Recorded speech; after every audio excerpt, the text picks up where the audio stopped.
Isaiah chapter 58 and verse 1. Cry aloud, spare not, lift up thy voice like a trumpet, and show my people their transgressions, and the house of Jacob their sins.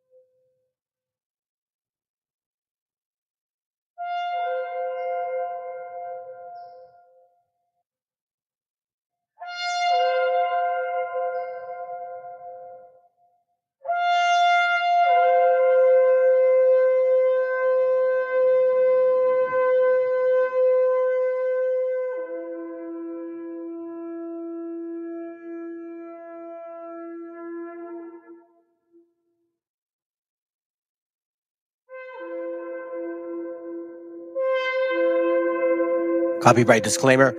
This content does not belong to Bible Chronicles or claim this intellectual property. The content provided today has and always will belong to the content owner. Bible Chronicles does not have any affiliation with the owner of this property. As mentioned, Bible Chronicles does not intend to make use of any material for the purpose of harvesting gain. However, Title 17 of United States copyright law states material and use can only be done when it's for theological or general educational purposes, and thus Bible Chronicles believes that this principal material falls under fair use, which honors protection under Section 107 of the same U.S. copyright law.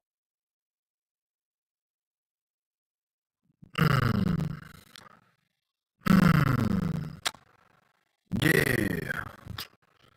Kings. Yeah. Coming straight out of the Nile. I'ma tell you about a great big lie.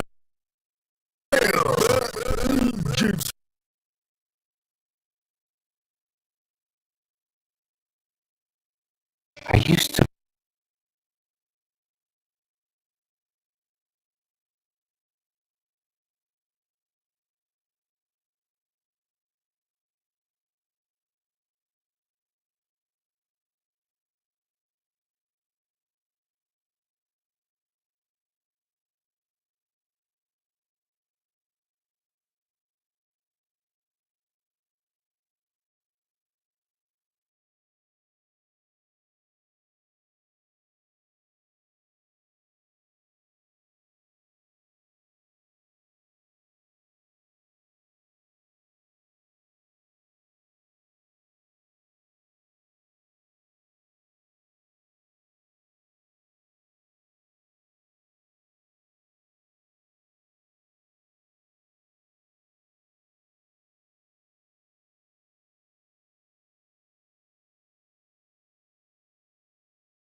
Yeah.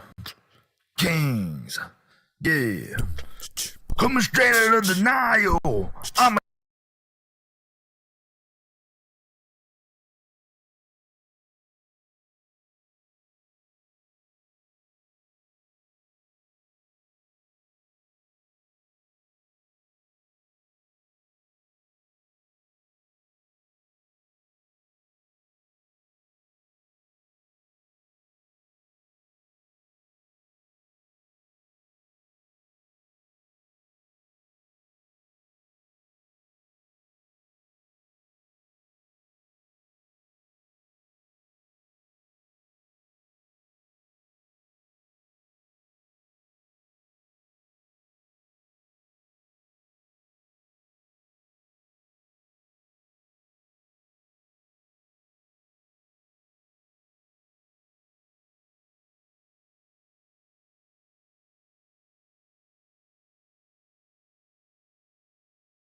I'ma tell you about a great big lie. Yeah, Egyptians were not white. Them college niggas ain't right. Built the pyramid. Look at them lips, look at them hips. That booty so round, you know that girl be brown. So you mean that we was like, whoa? We was kings and shit, boy, you know that it is true. We was kings and shit, nigga, what you gonna do? Ramses was black, Tutankhamun was black. Y'all know Cleo was black. Who made it into space? Nigga, that was the black race. You're welcome. They're covering it up in the books. Bunch of cracker-ass crooks. Tell it again. You can even go out of Egypt, find out who the real chosen people. Mozart, Beethoven, King George, Vikings. They was all black. We was kings and shit, but you know that it is true. We was kings and shit, nigga, what you gonna do? So what you're saying is like, but what you always talk about is, do you mean that we was like, what? Her sisters, blood run through us, the whole battle of pressing oils. Just remember this one little thing. We was kings and shit, but you know that it is true. We was kings and shit, nigga, what you gonna do? I don't even know what I'm saying no more, dude. Shit.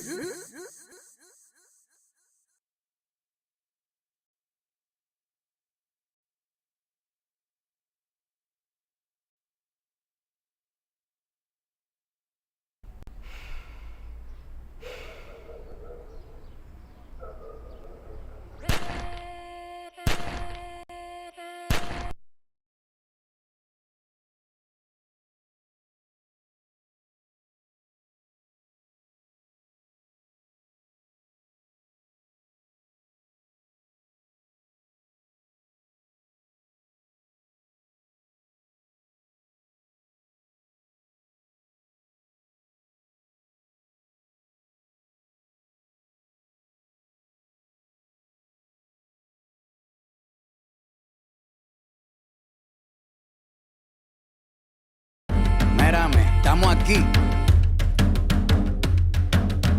Desde hace rato, cuando ustedes llegaron, ya estaban las huellas de nuestros zapatos. Se robaron hasta la comida de gato y todavía se están lamiendo el plato. Bien encabronados con estos ingratos. Hoy le doy duro a los tambores hasta que me acusen de maltrato. Si no entiendes el dato, pues te lo tiro en cumbia, bossa nova, tango o vallenato. A lo calaboy y bambú, bien frontú, con sangre caliente como Timbuktu. Estamos dentro del menú.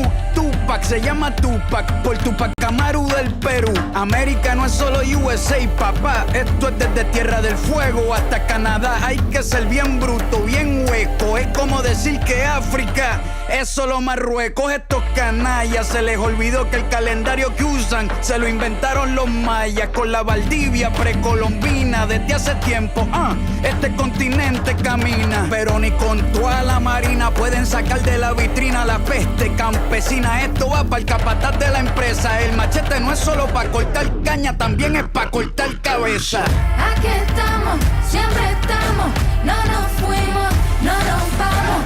Aquí estamos pa' que te recuerdes.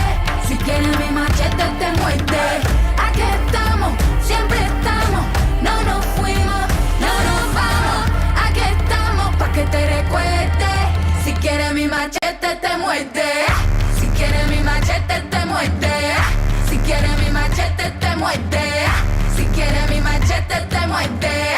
Te muerde, te muerde. Los paramilitares, las guerrillas, los hijos del conflicto, las pandillas, las listas negras, los falsos positivos, los periodistas asesinados, los desaparecidos, los narcogobiernos, todos los que robaron, los que se manifiestan y los que se olvidaron, las persecuciones, los golpes de estado, el país en quiebra, los exiliados, el peso devaluado, el tráfico de droga, los carteles, las invasiones, los emigrantes sin papeles, 5 presidentes en 11 días, disparo a quemarropa por parte de la policía, más de 100 años de tortura, la nova trova cantando en plena dictadura, somos la sangre que sopla la presión atmosférica.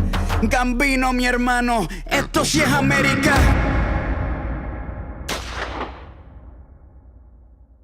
Aquí estamos, siempre estamos, no nos fuimos, no nos vamos. Aquí estamos pa' que te recuerdes, si quieres mi machete te muerde. Aquí estamos, siempre estamos, no nos fuimos, no nos vamos. Aquí estamos pa' que te recuerdes, si quieres mi machete te muerde. Si quieres mi machete te muerde. Si quieres mi machete te muerde. Si quieres mi machete te muerde. Te muerde, te muerde.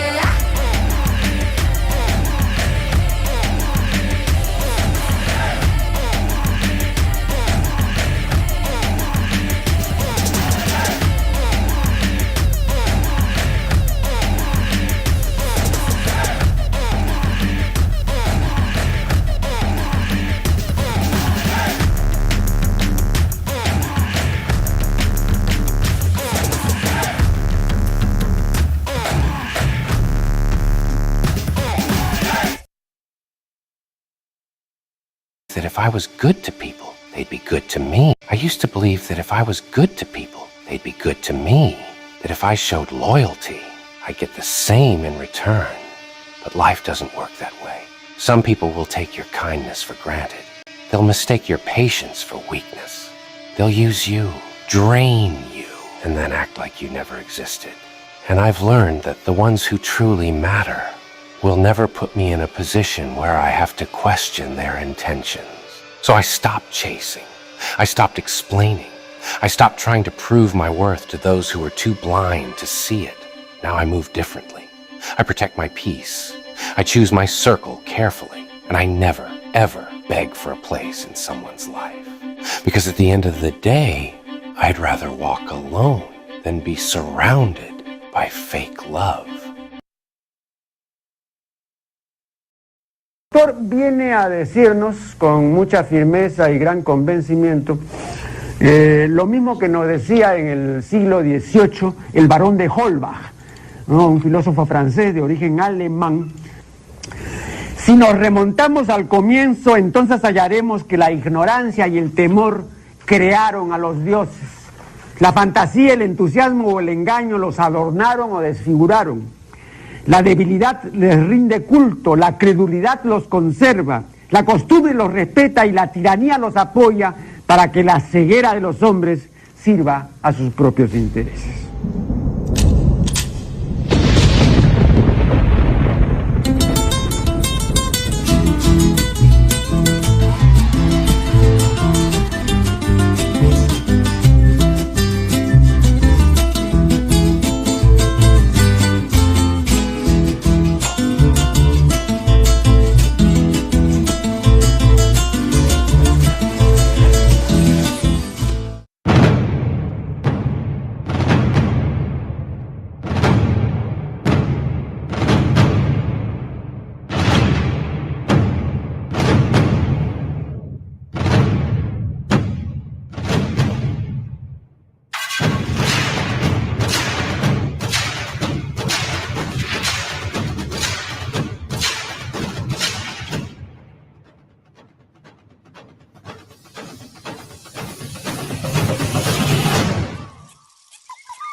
Testing 1, 2, 3.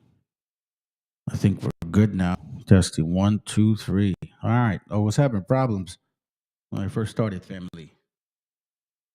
The sound kept shutting off, as you guys could probably have noticed. So I had to figure it out before I got going, or else it would be a problem the rest of the night. I can honestly say now, I think it's fixed. I think it is fixed. I think we're in good hands now. All right, so first of all, let me say what's up. How you doing, sis? Good to have you. What up, brother? What up, man? Good to have you too here, bro. Yeah, I'm going to show a little bit of that. I'm going to show a little bit of this, fam. I was trying to figure out where to start, but I'm going to start right here. Okay, keep this in mind. We're talking about Nimrod. Now, I wasn't very specific, I guess you could say. Hold on a second. Hold on. Let me get rid of this here. Remove. Okay. All right. So now I wasn't very specific last class regarding who Nimrod is. I just wanted to specify. So listen, what I'm going to do is I'm going to give you Hamites all the credit in the world. Because in a sense, you want the credit of these great nations, because I'll give you that.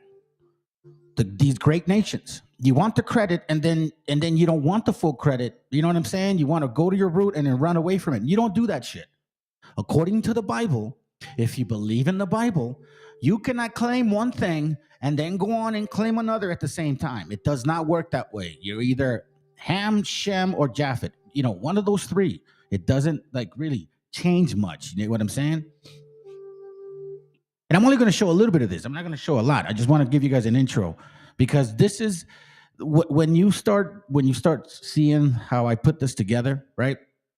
You see the history of Babylon coming to fruition into Assyria, and then it becomes, you know, all these other nations, and then not other nations start copying them, but then you see it again within the Egyptians. You know what I'm saying? So the fundamentals are there in regards to who these people are.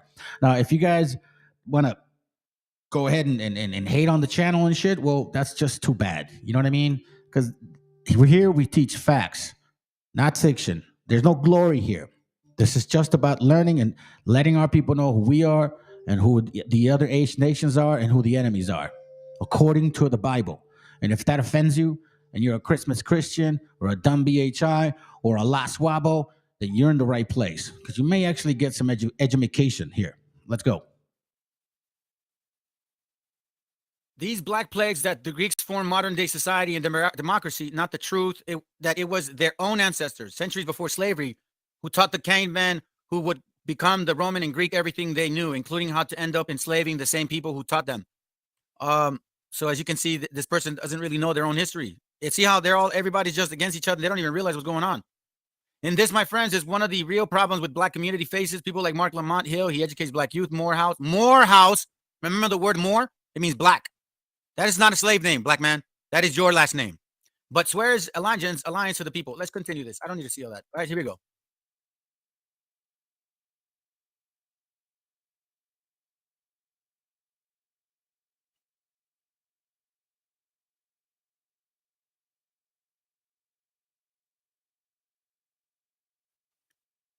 You can see that he's part of a fraternity, Kappa Alpha Psi. Right, watch. I am DeMarco Morgan, a proud member of Kappa Alpha Psi Fraternity Incorporated.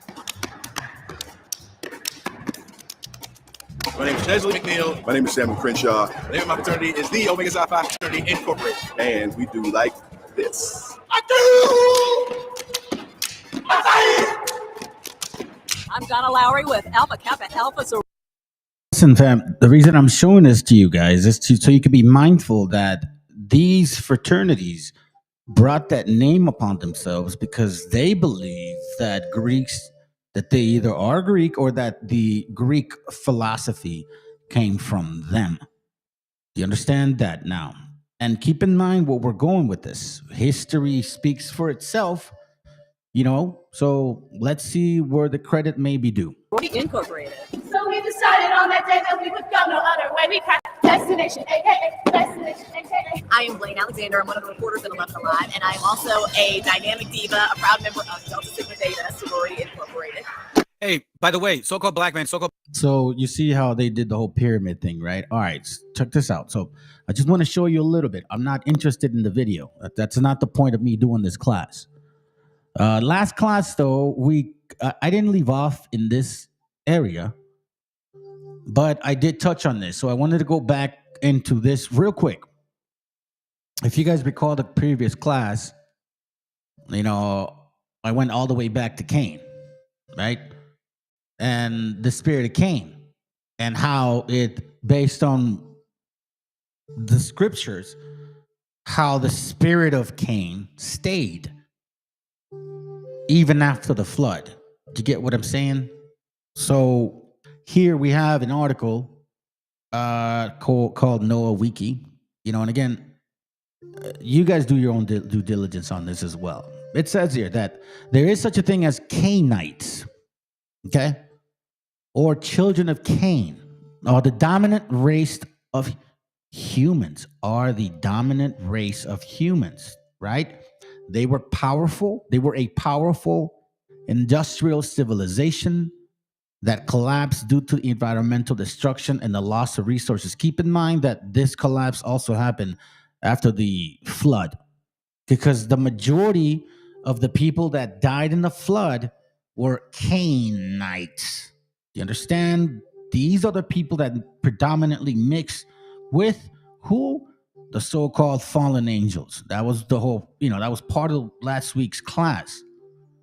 Now, the Cainites were ruled by Tubal-Cain. I always found it interesting that Cain or Canaan, and through Cain or Canaan, through Ham, Canaan would be that spirit again of wickedness. But at the same time, power. Because quite frankly, family, the first powerful nation was the Hamitic nation.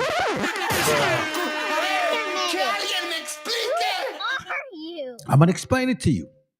The first Hamitic nation were dark race, right? And the first Hamitic nation was the powerful nation.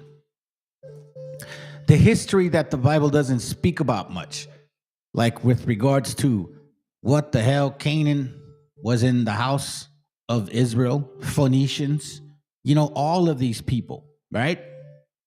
Now, it says Cain, son of Adam, and the first murderer was the presumable founder of the Cainite civilization and race. Okay? Then it says, with the murder of Abel, he and his descendants became more violent and depraved. And I showed you this through Genesis, right? I'm not going to go through each verse, just rather quickly. You go from here, right? They're condemned to have a family now, basically, father and mother now. Here they have a kid, Cain and Abel. All of a sudden, Cain kills Abel, then Cain leaves, and then Cain creates a whole nation of people. Who knows who the hell he was having sex with? It was just some wife of his, which is what I believe that's to be the pre-Adamites, right? Right? Because if you really determine Genesis 1, you'll know. Because this wife of his did not come from Adam or Eve. I mean, Adam and Eve, not Adam or Eve. Yeah, Adam and Eve. You know what I'm saying? Like, it didn't come from neither one of them. You know what I'm saying?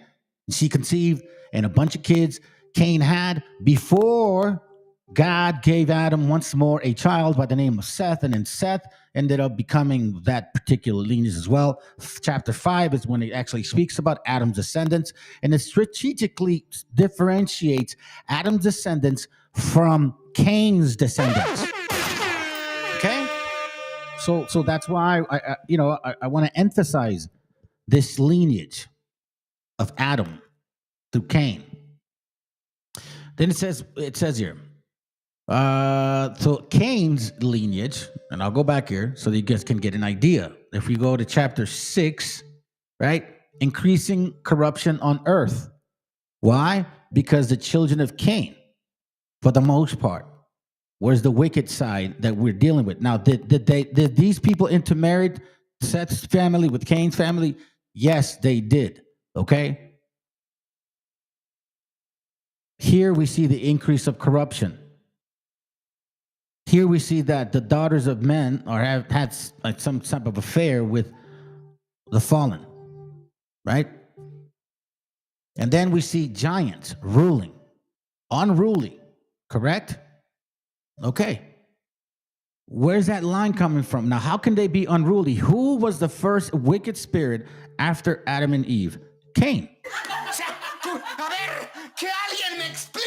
Not Abel, not Seth. Then comes Noah's flood.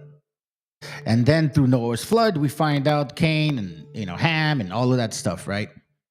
You know what I'm saying? So now I just want you guys to know what actually occurs between Genesis 1 through 7 and 8. It's not complicated once you really see the bigger picture. Okay? Chapter 7, we're talking about the actual animals. The flood subsides, right? The water comes up, 40 days it rains, then it starts, how can I say this? The water starts decreasing. We see God's covenant with Noah. He's not going to do this again to the human race, so to speak. Then he says right here, God blessed Noah, Genesis 9, God blessed Noah and his sons and said unto them, be fruitful and multiply and replenish the earth, right? We understand that, right? So we see here, once again, though, that eventually, what happens? Noah's descendants, right? Ham, Shem, all of that stuff. Then you go to chapter 10, you see nations descendant of Noah, starts breaking it down, mentions Cush, right here, Genesis 10, verse 8, and Cush begat Nimrod, which is the topic at hand, right? But I'm just trying to take you guys through this, what I went through last week, real quickly. Chapter 11 is where they start building the tower. But who the hell got together to want to build a tower? I'm going to show you who. What nation first started this, family? The powerful nation. The first powerful nation was the Hamitic race. That's not a lie. That's a fact. I'll give you that credit. Okay? So now, it says here, he and his descendants became more violent and depraved. In spite of his sins, he and his descendants were sheltered and gifted with knowledge of creation by the Watchers, band of fallen angels. Right? Now, check this out. Let me show you this real quick.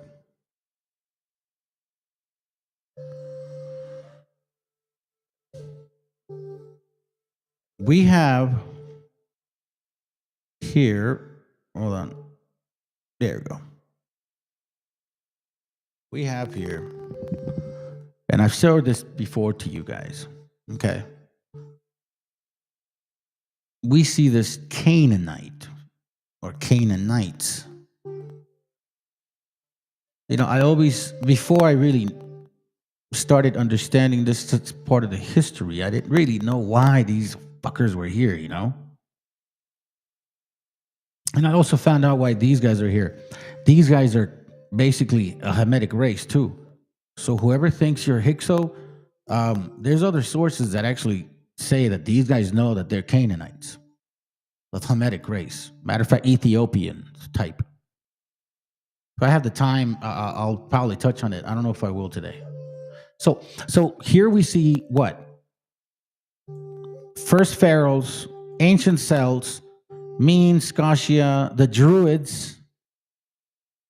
You see this? The Druids. Now we got another Canaanite teaching his people that. Now he's talking about, 11 levels and shit. Seriously. I'm going to show you right now. Now, here we see, though, that through these people, we have the Baalist religion, right? Capitalism and trade, global naval power, Amun-Ra, Pharaoh, Egypt. They give a lot of credit to the kings of Babylon. So don't be surprised, family, when you see, white and black folks really, really, really against you. Now, human sacrifice, Baal worship, we're going to touch on it too. Cannibalism, Moloch, El, early Canaan, Sumerians. Basically, it's Babylon, Nimrod. You know what I'm saying? Based on what I found, Sumerians are basically Nimrod's generation. It's not that much different, fam. What I trip on is this particular thing here. Where are you? I don't want to miss it. Oh, here. This word right there. In Babylon, there was a famous word called money magic. See?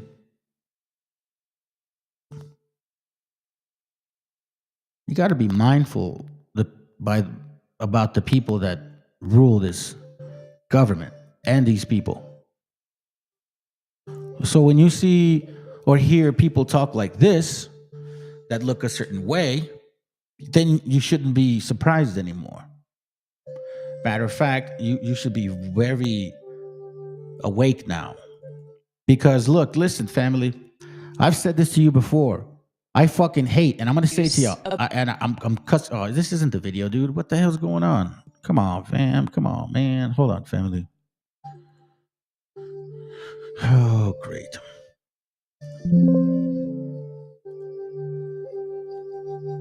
I forgot what I was gonna say. Check this out. Oh yeah, I know what I was gonna say. I hate, and I mean I am disgusted. I am disgusted by the word illegal. Do you want to know why I always said it, man? I'm disgusted by the word illegal is because now they don't even say an illegal immigrant of so-called race. No. Now they say illegals. If you see an illegal, report his ass. What the fuck? What?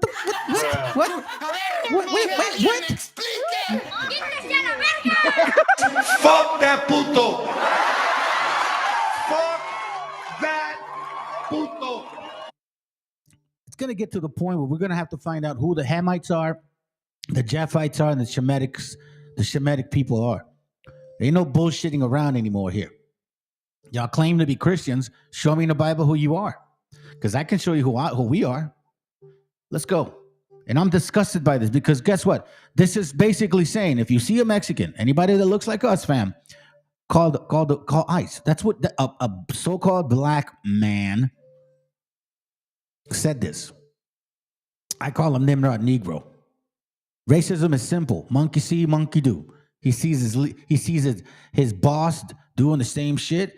Why wouldn't he do it? It's a different day. We're running new plays. The film was real bad when I came in, I'm going to be honest. But we are giving the people that live in public housing the assurance that they will be safe. We also announced a new crime hotline, sir, that people that live in public housing, if they see criminal activity, if they see illegals living there, if they see drug trafficking, if they see illegals living there, excuse me, white man with a tan. When you say illegal, what do you mean by that? If they see an illegal, what do you mean by that? You see the racism, family. See, back in the day, and not even too long ago, it's the very same people that look like this guy that complained if a white dude would come around and say the nig with the triple R. You know what I'm saying?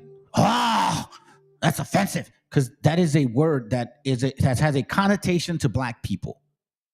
So now they're saying illegal without specifying who the fuck are the illegals. Because you want to know something? There's white people that are illegal, blacks that are illegal, browns, Asians, Arabs. So which motherfucking illegals are you talking about, Negro? Nimrod Negro? Which one? Because I'm going to connect y'all with Ham today. You wanted this fucking glory. You're going to get this glory today. I'm going to show how you guys are the Hamitic race. you see it and you hear it, report it. Don't be afraid. And so work with our Office of Inspector General. We've set up this crime hotline and also working with Christian Department of Homeland Security, making sure that everyone that lives inside the public housing is accounted for and that they are American people. And so I say that and I emphasize that to know that we prioritize American people and American people. HUD, if you see it, if you hear. You got a hotline. Now you know how to call in. Listen, but, when I used to, my father bought a house back in the day up over there in Oceanside. I grew up there, Oceanside, California, but it's Pozole town, right? And my dad had bought a house. We were there since God early 80s, like late 80s, early 90s, all the way through 2022. Okay, the house next to us, because we lived on a corner, the house next to us was rented Section 8, and the people that moved there every single time were not white people, we're not Asian people, we're not Arab people. Shit, they were not even Mexican people. Every family that lived there under Section 8, because that's what the man rented the house for, was black. Usually women, if not all the time, with a bunch of kids. That's HUD for you right there. The offense, the disgusting fucking tone that people are taking towards our gente and getting away with it like it's nothing. It's no different than a white man calling a black man or a black woman or anybody of color a nigger. It's no fucking different, okay? You guys are getting very comfortable using that fucking word, illegal.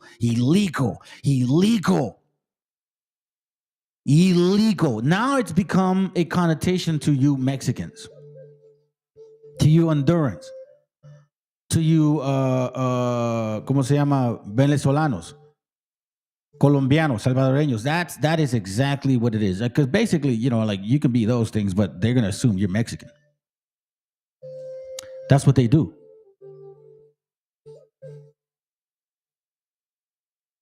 Now, let me continue with the point here.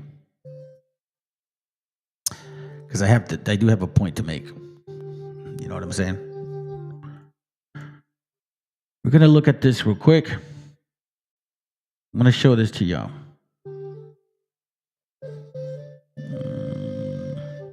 Let's go to this right here. I've shared this with you guys before, okay? This is the cult of Baal, it says. It said Baal is the storm god of ancient Mesopotamia. Mesopotamia, that's Babylon. And Babylon was basically ruled initially by Nimrod, which Nimrod is the son of Cush, which the son of Cush, the father of Cush is Ham. Excuse me for that. So if you believe in the Bible, then you have to understand that it all originated there, around those regions of the Ur of the Chaldees, by the Euphrates River. That's where it all started. Now, here at that time, this so-called god was Baal, worshipped by dark-souled cults throughout the ages. The sky, war, and fertility are considered his domain. The word Baal is both a proper name and a horrific meaning, Lord or Master. And it says here the worship of Baal under several names over time has been strongly associated with the practice of blood sacrifice, human sacrifice, and child sacrifice.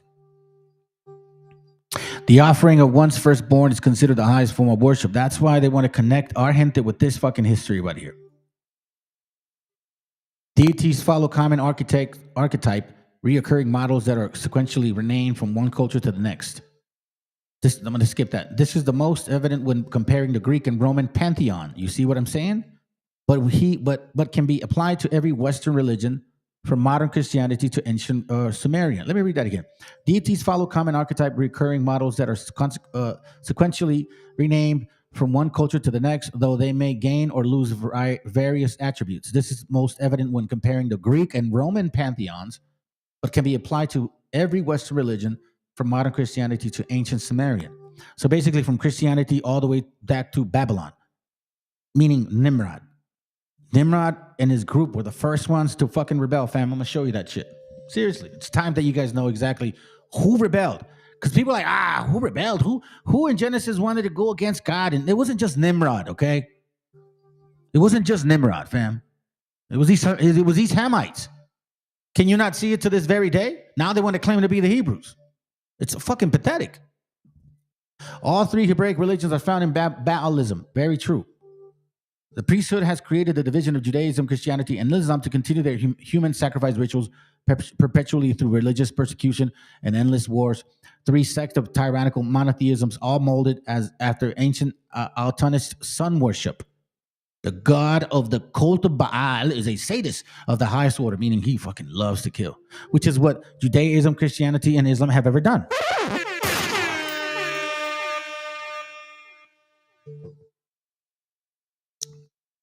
This isn't our way, fam. This is not our way. Dark cult, every mystery school of esoteric knowledge has its inversion. There are both light and dark variants of Freemasonry, Kabbalah, Luciferianism, and every society or organization presented in this diagram. Now, I think, I'll be honest, I'm not trying to like boast, but I think I'm the only channel in this genre of ours of, Hebrewism, so to speak, that has touched on Freemasonry, Kabbalah, Luciferian, and with regarding government and how they suppressed our people and oppressed our people through all these lodges that they created, and all the way up north, all the way to Mexico and down south. I'm the only one that's ever touched on that shit. Connecting these people, Freemasonry, with everything that's going on, fam. And also with this actual book that we read. I mean, I could be wrong, but I think so. The Satanists, is not confined to worship one central deity, but is devoted on an ideology of self-deification. Self-deification and the pursuit of self-interest above morality. Do what thou wilt. Magic, Luciferian, domination, hierarchy, supremacy. Isn't that what they teach? Isn't that what BHI teaches? Isn't that what all of these people teach? When they want to become Hebrews, all of a sudden they want to rule everybody. When they want to be the white man, all of a sudden it's because they want to rule everybody. When they want to be Babylonians, because they want to rule everybody. When they want to be Asians, because they want to rule everybody, right? It's weird. And all through deception. Ambition causes deception. Why? Because they want what you have. It's like what I've been sharing with y'all. They try to say that they're natives now. Ambition for domination through deception, combined with the absence of morality, makes an art of deception a key value in the cult. Symbolism, banking, all of these things, right?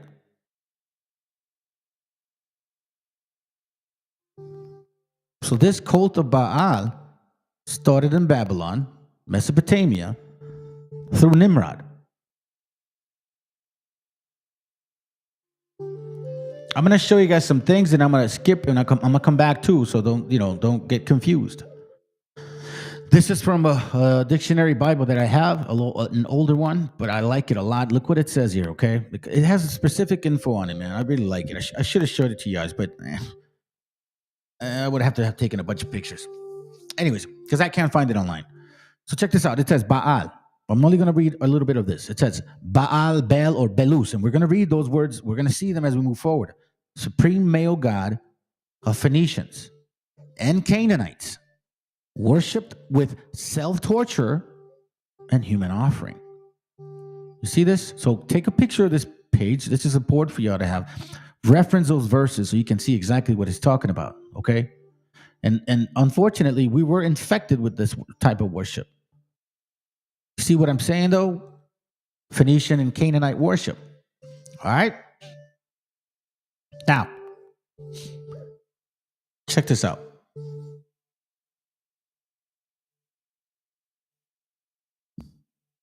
Hold on. The people at this point, right? Stop the nonsense. Let's start right here.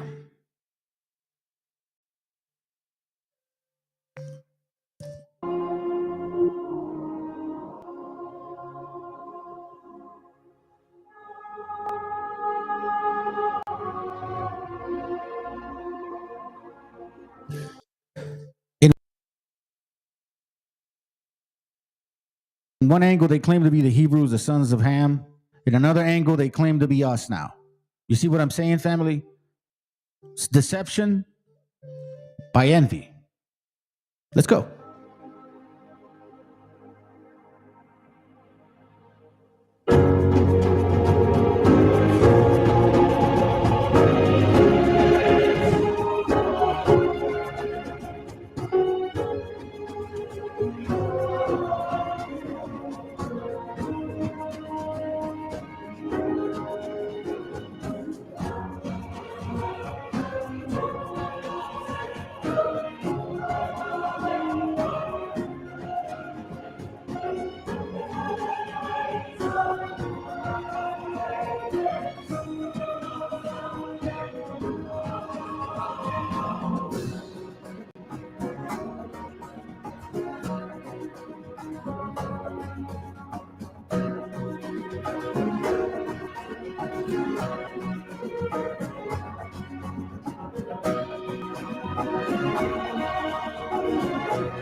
So here he starts saying about what happened to them, you know, and all that stuff, right? But here's my point too. So when one way they see this, they say this, and in another way they say that, and they block me. I was posting my videos and they blocked me. At least that's what I found out.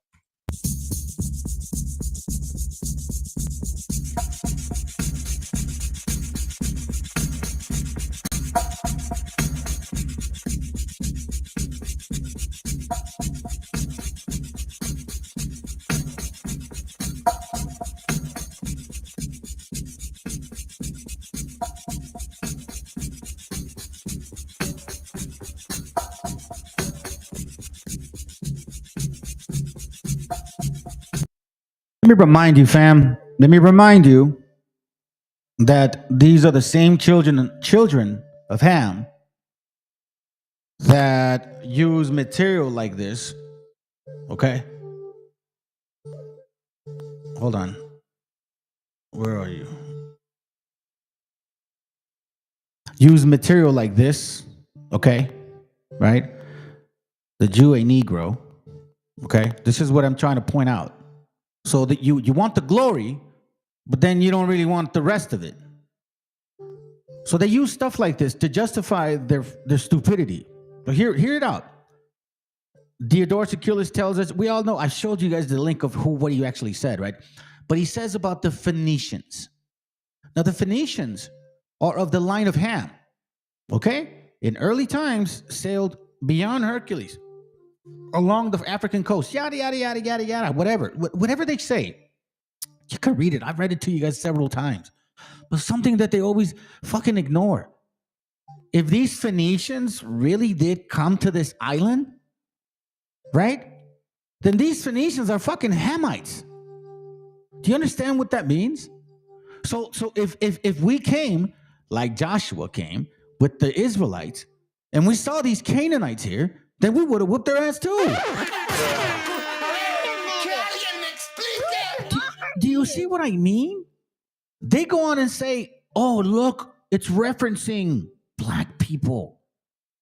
Oh, but we're the Hebrews, even though the people that they're referencing as black people are fucking Hamitic people, Canaanites. That's why they want to justify this right here with pages like this. So they say, yeah, are you Canaan? Is that what we're saying? Because Phoenicians, Carthaginians, you know what I'm saying? All of these people are Hamitic. Is that what you're saying, Mr. So-called Aboriginal? So-called. Let's continue.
And see, this is exactly why I let it run this long. I wanted to go a little bit further because only a Hamitic nation that carries that fucking wicked spirit, rebellious, not following orders, not staying in your square or your circle, you little 5%er motherfuckers.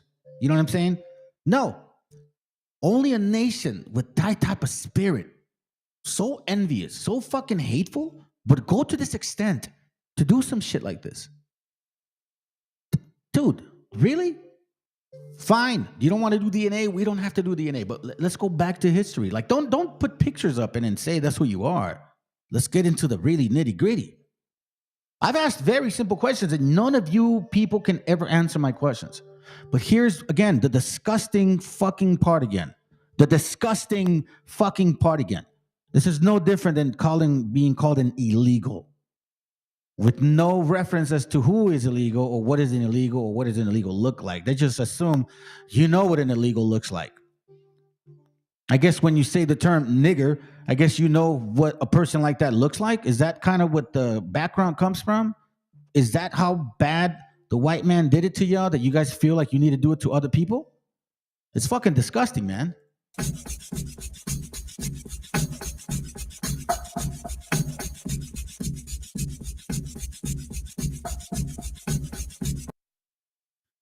That's what I wanted to show y'all. Turn the Aboriginals into legal wards of state like children. Goal of the government through Indian Act was to force assimilation of the Aboriginal peoples. All half-breed Indian. See? Half-breed.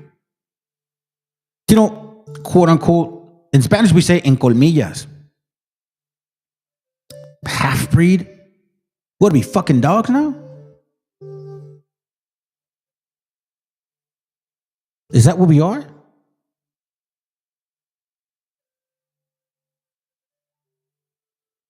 Let me show you guys who rebelled first. Let me show you who rebelled first. Who influenced everybody? You know, they're very big on this, fam. They say we influence everybody. Everybody wants to be like us. Everybody wants to be like us.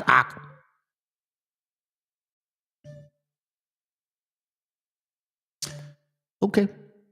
Sounds good. Sounds good. Check this out. Let me get the page.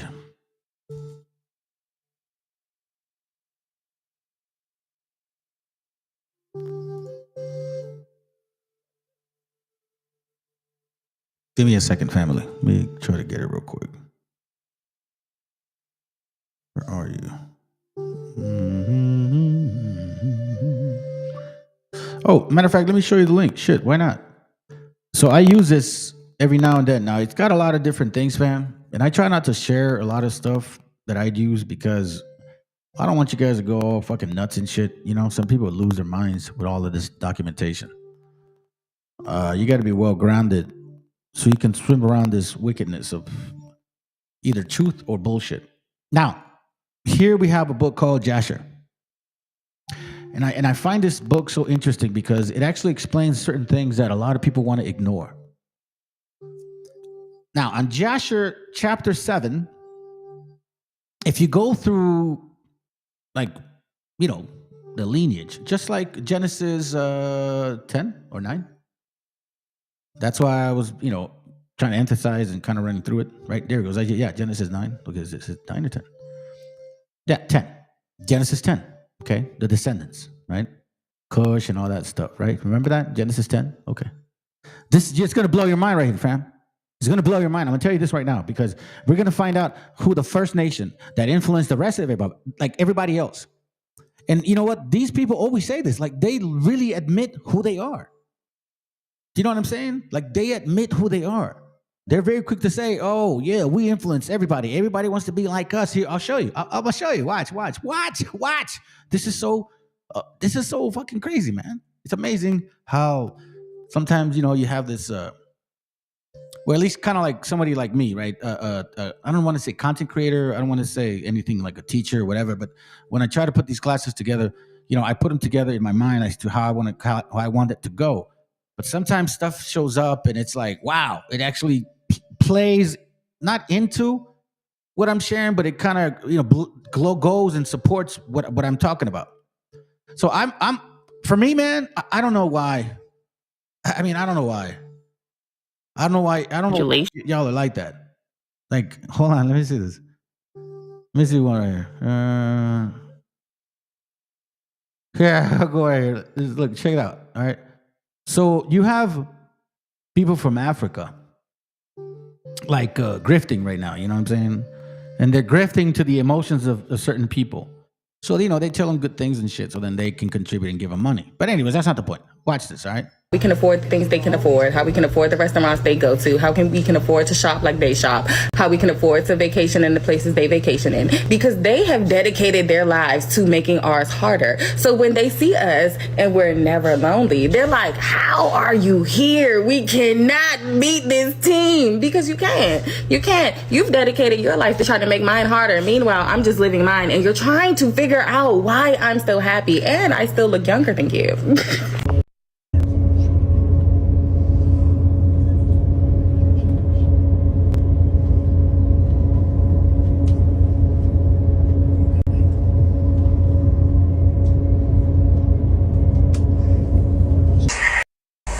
Would we be called racist? Leave us the fuck alone. What the fuck? Leave us alone. Would you be called racist? We wouldn't give a fuck. And matter of fact, I don't think at the beginning there was one over here where they're like, I guess they're trying to say people want to be like them or some shit like that. It was just funny to me. But okay, let me go back. Here's one of the videos. So let's go back. Focus. Here we go. Joshua chapter 7. It says, and these are the names of the sons of Noah: Japheth, Ham, and Shem. Right? We know that. So he first names Japheth's line. Okay? Right? Then he goes and names Ham's line. Okay? Right? And then it says, and these are the descendants of Shem. Right? Okay. Now, watch this real quick. Verse 22 says, and Peleg, his brother begat Yen. Yen begat Serug. Serug begat Nahor. Nahor begat Terah. And Terah was 38 years old, and he begat Haran and Nahor. Okay? Now, then it says, verse 23, and Cush, the son of Ham, the son of Noah, took a wife in those days, in his old age, and she bare a son, and they called his name Nimrod, saying, at that time, the sons of men again began to rebel. At that time, the sons of men again began to rebel and transgress against God. Don't say you want the glory and then you don't want the rest of the shit that goes with it. And the child grew up, and his father loved him exceedingly, for he was the son of his old age. So he's talking about giving him his garments. We went through this already, right? So let me skip it because that's not the point here. All right. So now it says here. So, after Nimrod gets the garments, he gets powerful. Okay. Then it says, therefore, verse 33, therefore it became current in those days when a man ushered for those that he had trained up for battle, he would say to them, like God did to Nimrod, who was a mighty hunter on earth, and who succeeded in the battles that prevailed against his brethren, that he delivered them from the hands of their enemies. So may God strengthen us and deliver us this day. And now it says, verse 34, and when Nimrod was 40 years old at the time, there was a war between his brethren and the children of Japheth, so that they were in power, and so that they were in the power of their enemies. You see this? So for the first time, after Noah, the first one to rebel, to fight against his brethren from, Japheth and Shem, was who? Nimrod. The son of who? Cush. The son of who? Ham.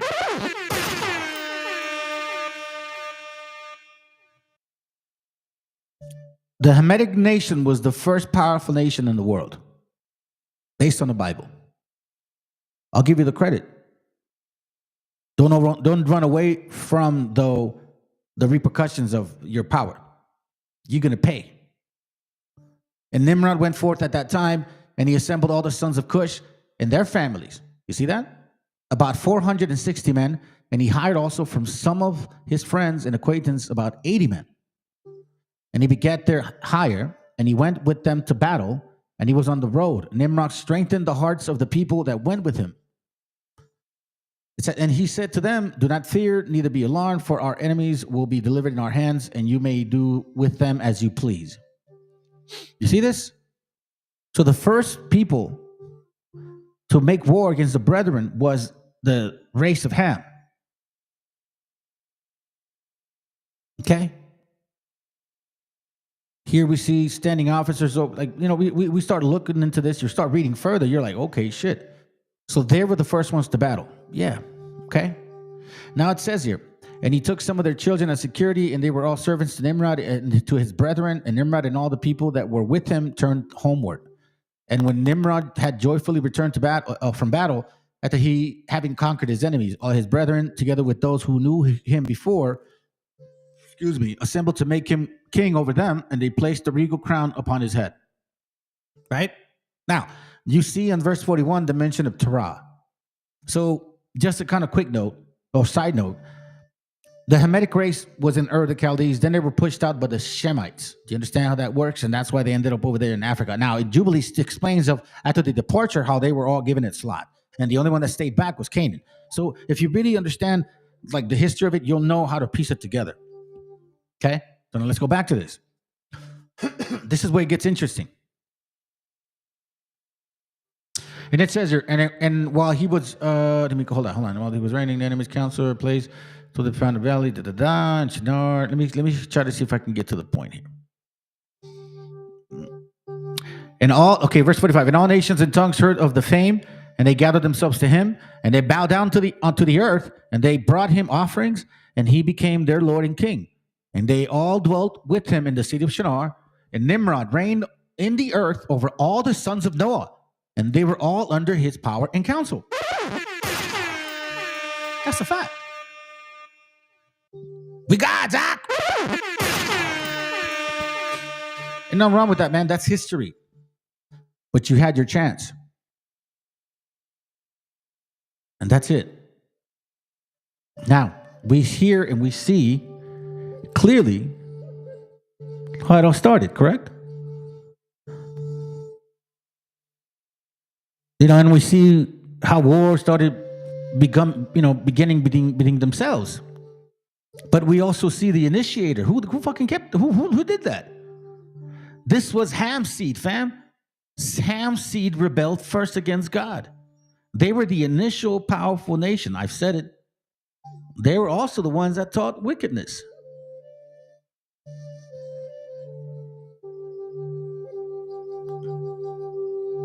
Now check this out.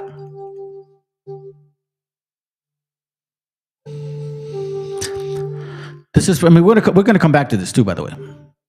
This is from a link that I have here. Let me see, hold on. If it shows up any day now. What's going on here? All right there, buddy. Hold on a second, fam. This is weird. I don't know why it becomes a problem now. Hello? What the hell? Hey, that's funny. Now the link doesn't want to work. What a piece of shit. Bro, you guys are crazy, dude. You guys are crazy, bro. No way.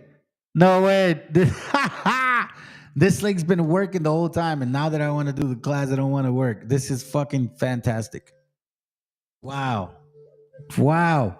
This is crazy. I wanted to show you this link because in this article, well, at least the commentator says that nobody knew who rebelled against God first, you know.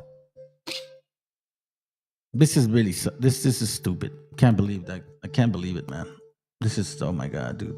Anyway, it doesn't matter. You know what? Let me stay focused. Now, the article that, well, not the article, the link that I wanted to show you was somebody's comments, or commentator, famous commentator saying that, well, you know, nobody really knew who rebelled against God first. You know, everybody just rebelled against God. No. That's not the way it works. That's not the way it works. We know exactly who rebelled against God first. Okay? Now it says here, now here we also want to know this. Well, I also want to show you, fam, not want to know this, but it must.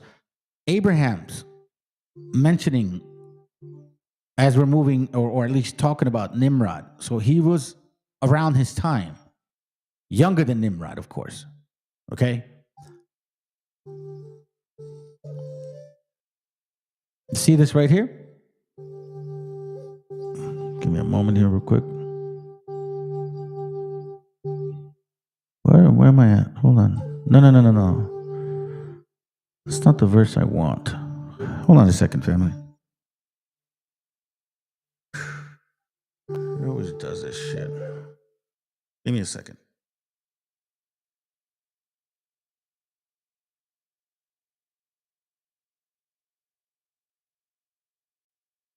Give me a moment, fam. I'm trying to look for something real quick.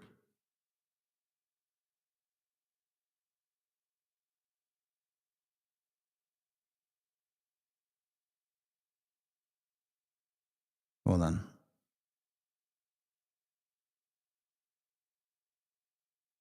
Okay, here we go. It is a chapter. So in chapter 9, okay, it's talking about Noah, confirming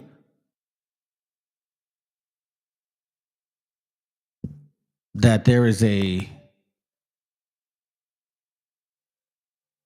history between Abraham and Nimrod through his father. So that shows that Terah was basically, you know, practicing the same religion of Nimrod. Okay? Now, but that's not the point here. Let's get ahead here. Who were the first people that rebelled against God? Does it say right there? Is it this one? I've been going back and forth. Well, it doesn't matter. We read it earlier. Okay? So now watch this real quick. Verse 20, it says, so this is Jasher 9, chapter 9, verse 20. And King Nimrod reigned securely, and all the earth was under his control. Okay? And all the earth was of one tongue and words of union. You see this? So this is before this right here. Okay? Right? Tower of Babel concept, right? In between chapter 10 and chapter 11 of Genesis. Verse 21.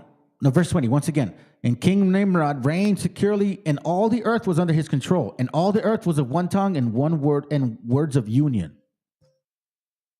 And all the princes of Nimrod and the great men took counsel together. Watch this.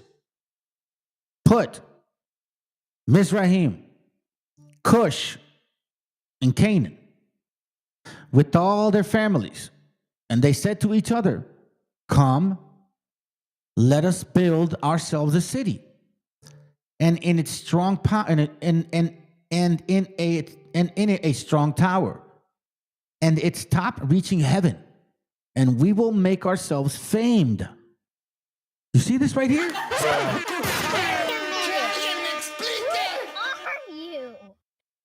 Let me remind you of the people that talk like this.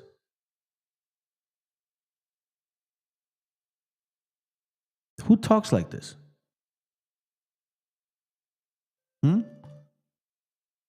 Watch this.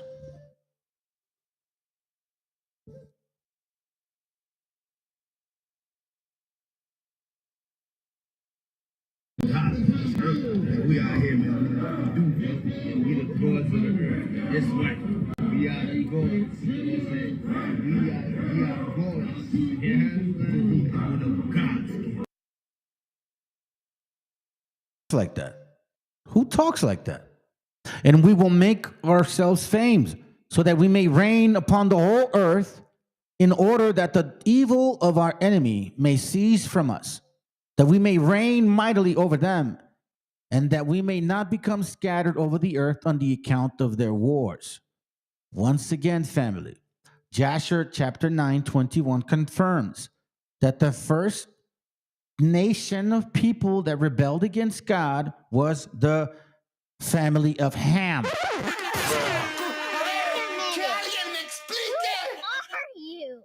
That's what I said. That's exactly what I said. Who are you? What the fuck?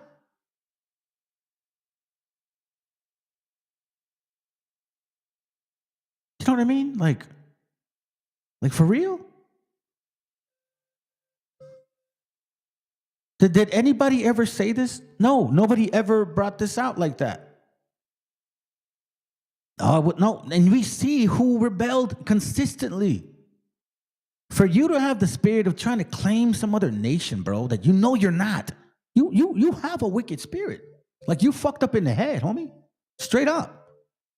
To try to claim that you're the natives with pictures and shit. It's like me playing tic-tac-toe, bro, and thinking I'm a fucking chess master and shit. Who are you? Clearly, we see people that do influence others. And like you guys said, everybody follows what we do. Here we see the exact example of that. It's pretty freaking amazing, isn't it?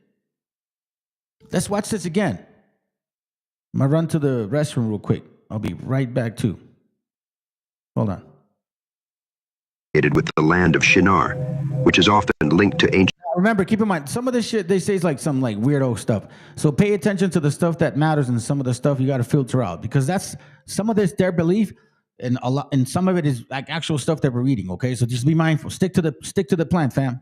Nimrod's kingdom is notably associated with the land of Shinar, which is often linked to ancient Mesopotamia. The cities he is said to have founded, such as Babylon and Nineveh, were significant centers of early civilization.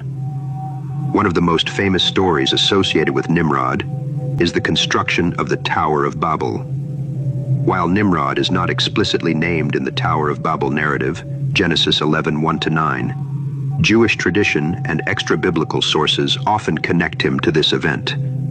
The story goes that humanity, speaking a single language, sought to build a tower reaching the heavens to make a name for themselves and avoid being scattered across the earth. The Anunnaki, displeased with their pride and ambition, confused their language, causing them to stop building and scatter. In various Jewish, Christian, and Islamic traditions, Nimrod is depicted as a rebellious and tyrannical figure who defied God. Some Jewish legends portray him as the king who opposed Abraham and even threw him into a fiery furnace for refusing to worship idols, a story with similarities to the biblical account of Shadrach, Meshach, and Abednego. In Islamic tradition, Nimrod is often identified with the ruler who opposed the prophet Abraham. According to Islamic legend, Nimrod claimed divinity and sought to challenge Allah. When Ibrahim called on Nimrod to recognize the true God, Nimrod responded by attempting to demonstrate his power, such as by building a tower to reach the heavens. For the Babylonians, the name Babel meant gate of the gods. It is generally believed that it was given this name. It actually was called the gates of heaven. And we're going to touch on it, fam. Matter of fact, they even called this Tower of Babel, seven heavens. We're going to touch on it. Like, you know, that's why I wanted to show this video, man. I'm glad I actually showed it. Since it was the seat of the pagan cult of Baal worship. It was there that the tower was built to honor the pagan pantheon and to challenge the authority of the living God. Cush was the father of Nimrod, who became a mighty warrior on the earth. He was a mighty hunter before the Lord. That is why it is said, like Nimrod, a mighty hunter before the Lord. The first centers of his kingdom were Babylon, Uruk, Akkad, and Calneh in Shinar. From that land he went to Assyria, where he built Nineveh, Rehoboth-ir, Calah, and Resen, which is between Nineveh and Calah, which is the great city. Genesis 10, verses 8 through 12. According to some researchers, the Tower of Babel was an attempt by humanity to build a spaceport, a launch facility designed to reconnect with the Anunnaki, the advanced extraterrestrial beings who had once inhabited Earth. This idea suggests that the Anunnaki, often depicted as gods in ancient Mesopotamian texts, had left Earth, possibly returning to their home planet, Nibiru. The tower, therefore, was humanity's ambitious project to reach the heavens and re-establish contact with their celestial benefactors. Nimrod, the great-grandson of Noah, was a central figure in this grand endeavor. Nimrod was not only a powerful ruler, but also a Nephilim hybrid, a being with both human and divine. Or that's where it starts kind of getting a little weirdo and shit, you know what I'm saying? So it's like, take it for what it's worth. But we got a good glimpse of an understanding here. Once again, Jasher 9:21, when you start connecting the dots, putting the puzzles together, using different books to kind of give us a better, deeper understanding of what was occurring in Genesis 9, 10, and 11. We knew that Nimrod rebelled, but I didn't know that the whole nation of Ham rebelled. And this is very clear because they always have. This is basically in I don't know if it's in your nature or not, but apparently it is, because in Jubilees 10, I'm sorry. After the whole Babel Tower, whatever, everybody being separated, right? Scattered. That was it. That's what they were trying to avoid. We read it. But in Jubilees 10, it actually mentions what happens after this. It says, in verse 28, and Ham and his sons went into the land which was to occupy. After the Tower of Babel, the tongues, the confusion, all that, right? Okay. Remember that. And Ham and his sons went into the land which he was to occupy after the Babel, which he acquired as his portion into the land of the south. And Canaan saw that the land of Lebanon of the river of Egypt, that it was very good. And he went not into the land of his inheritance to the west, that is to the sea, and he dwelt, that is to the sea. And he dwelt in the land of Lebanon, eastward and westward, from the borders of Jordan and from the borders of the sea. Ham his father, and Cush and Mizraim, his brother, said to him, you have settled in the land which is not yours, which did not fall to us by lot. Do not do so, for if you do so, you and your sons will fall in the land and be accursed through sedition, for by sedition you have settled, and by sedition will your children fall, and you shall be rooted out forever. Then it says, do not dwell in the land of Shem, for to Shem and his sons did it come by their lot. Cursed are you, and cursed shall you be beyond all the sons of Noah. You see that? By the curse by which we bound ourselves by an oath in the presence of the Kadesh judge, in the presence of Noah our father. But he did not listen to them, and he dwelt in the land of Lebanon from Hamad to the entering of Egypt. And he and his sons until this day. Right? I don't know how clear that is at the end, but we see that you went into a land that you didn't belong to. It's like you rebelled once more.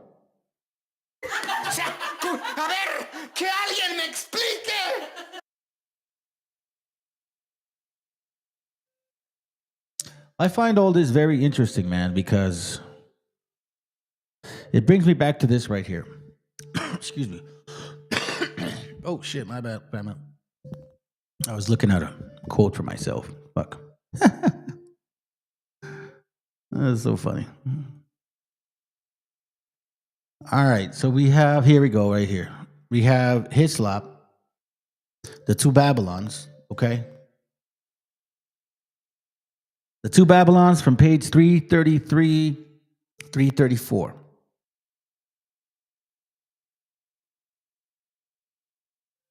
Watch this real quick.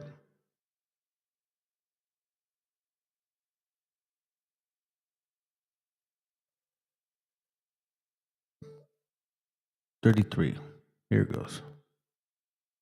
So we see here this character Nimrod.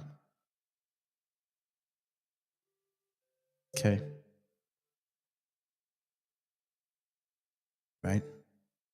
He also became a pagan Anglo-Saxon ancestor under the name of Zernabogus or Zernabogus or some shit. That this Zernabogus was the black malevolent, okay, ill-omened divinity. In other words, the exact counterpart of the popular idea of the devil. It's supposed to be black and equipped with horns and hoofs. This name, or analyzed and compared with the accompanying woodcut from Lyard, cast a very singular light on the source from whence has come the popular superstition in regards to the grand adversary. So we see here that the name Zer-Nibagus is almost pure Chaldee and seems to unfold itself in a denoting the seed of the prophet Cush.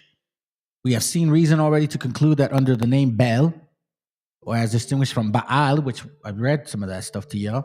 Remember Baal? Cush was the great soothsayer or false prophet worshipped in Babylon. Now, if you guys remember the concept of Baal, or at least the history of him, says that his devotees, which most likely was, through Nimrod, right? Because they worship Cush. They would self-torture to thank their father Cush. Remember Phoenicians and Canaanites? Let me touch on that real quick. But these people that worship Baal self-torture and human offerings, self-sacrifice and human sacrifice. You see what I'm saying? Now, remember Phoenicians and Canaanites, right? All through the family of who? Baal, Cush, Ham, right? Okay. So this is why it's so important for us to understand what I brought earlier, the Jew Negro. Supposedly, really? So you're saying you guys are the Canaanites then? If supposedly you guys did find this land and nobody was here, right? Supposedly, if we went by your narrative using these type of sources, then that means you're admitting that you are the Phoenicians, that you are the Canaanites. So if we did end up here after you showed up, then that means we did what the Israelites did, which is kicked your ass out of this place because you don't belong here. What are the two? Which one do you like? Which one do you prefer? We have seen reason already to conclude that that under the name Baal, as distinguished from Baal, Cush was the great soothsayer, the false prophet worshipped in Babylon. But independent inquiries have been led to the conclusion that Baal or Nebo were just two different titles for the same God, and that a prophetic God. Thus, Keto comments on the words of Isaiah, I believe that's 46. Baal boweth down, Nebo stoopeth. With reference to the latter, the words seem to come from Neba, the deliver an oracle. Or to prophesy, and hence would mean an oracle, and made thus as Kalmit suggests. Okay, now we see here on the bottom too, it says what? For Cush was Nimrod's father. Ser-Nibogus, the great seed of the prophet Cush, was of course Nimrod. For Cush was Nimrod's father. Turn now to Laird and see how this land of ours and Assyria are thus brought into intimate connections. In the woodcut referred to, first we find Assyrian Hercules, that is Nimrod the giant, which it's referenced that way in the Septuagint. I've showed you guys that. And he was also a symbol of power, specifically with his horns. Now, he, at the same time, was shaped like his bottom part of his body was like a bull, like what you see is in Baphomet. So from what I find, Baphomet is basically Nimrod. Thus equipped, he is represented as turning next to encounter a lion. So once again, Baphomet is basically Nimrod. This, in all likelihood, is intended to commemorate some event in the life of him who first began his mighty in the chase and in war, and who, according to the ancient traditions, was remarkable also for the bodily power, as being the leader of the giants that rebelled against heaven. Now Nimrod, the son of Cush, was black, in other words, was a Negro. You see this?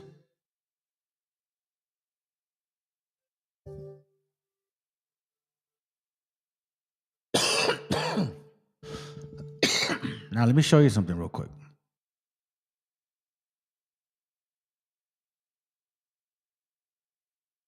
On page 54, it actually talks about that particular, hold on, is it 54? Yep, I think it's 54. Here it goes right here.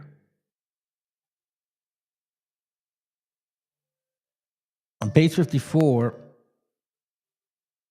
it says that the Tower of Babel was almost in a way an elevator of heaven.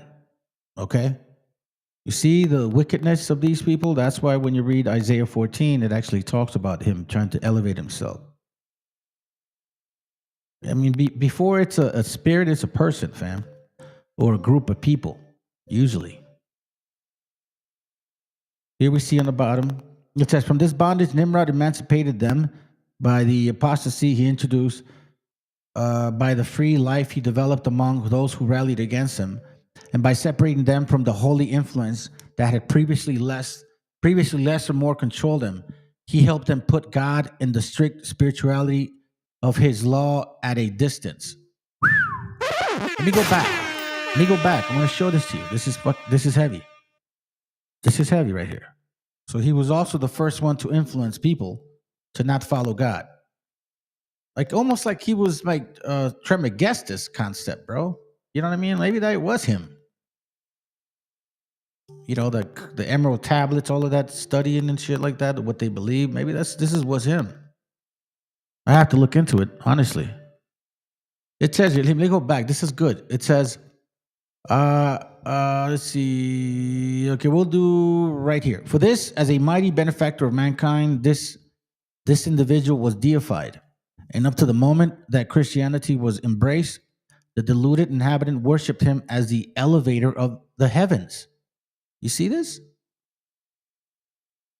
So prior to Christianity, I mean, a lot of people were actually, using different titles for him, but they all worship Nimrod. They all worship Nimrod Negro. Now, what could more graphically describe the position of mankind soon after the flood and the proceedings of Nimrod as a foreignness, the emancipator, than this Polynesian fable? While all the awful catastrophes by God had showed his avenging justice on the sinners of the world was yet fresh in the minds of men, and so long as Noah and the upright among his descendants sought with all earnestness to impress upon all under their control the lessons which that solemn event was so well fitted to teach, heaven, that is, God, must have seemed very near to earth. All right, let me skip it. It says, this must have been secretly felt by every unholy mind as a state of unsufferable bondage. The carnal mind is enmity against God, is not subject to his laws, either indeed able to be so. It says the Almighty, depart from us. It says to the Almighty, depart from us, for we desire not the knowledge of thy ways. So long as the influence of the great father of the new world was in the ascendant, while his maxims were regarded in a holy atmosphere surrounded the world, no wonder that those who were alienated from God or godliness felt heaven and its influence and authority to be intolerable near, and that in such circumstances they could not walk but only crawl. That is, that they had no freedom to walk after the sight of their own eyes, and that the imagination of their own hearts. So here is like, why do we have to do what you're telling us to do? It's kind of like the movie Noah. That guy Tubal Khan is basically, in a sense, acting like Nimrod, in a very small level. Then it says, from this bondage, Nimrod emancipated them. You see this? Individualism is what Ham taught. I know Shem, we're a communal nation. We're like a communal nation, right? We work together. We can work together. That's kind of the way we... Do you know what I'm saying, family? That's the way usually Shem is. You realize that some of these Hamites don't do that? Even in a wicked sense, like in jail and shit, can't get it together. individualism. It says, by the apostasy he introduced, by free life he developed among those who rallied around him, and by separating them from the holy influence that had previously less or more controlled them, he helped them put God and he strictly spiritually and the strict spirituality of his law at a distance. And thus he became the elevator of the heavens, making men feel and act as if heaven were afar off from earth, and as if either the God of heaven could not see through the dark cloud or did not regard with displeasure the breakers of his law. Then all such would feel that they could breathe freely, and that now they could walk in liberty. For this, such men could not but regard Nimrod as a high benefactor.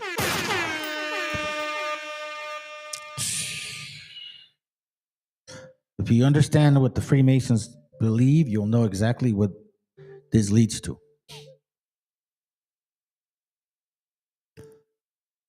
And I think now, more than ever, these verses that when you read, instead of having other people tell you like it's some fucking, I mean, it's a spirit too, you know, but it's not a white guy in a sense, originally. Isaiah 14:12 talks about this, and this is the reason. How art thou fallen from heaven, O Lucifer? You that gave the people the light, right? Son of the morning. Remember, they worshipped him as the sun. How art thou cut down to the ground, which did weakeneth the nations?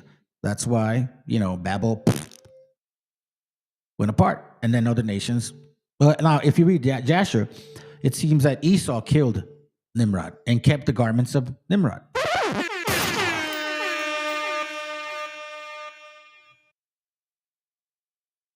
Then it says, how art thou cut down to the ground, which did it weaken the nations? For thou hast said in thy heart, I will ascend into heaven, I will exalt my throne above the stars of God. I will sit also upon the mount of the congregation in the sides of the north. I will ascend above the heights of the clouds. I will be like the Most High. This is where you rebel and you want to create the gates of heaven.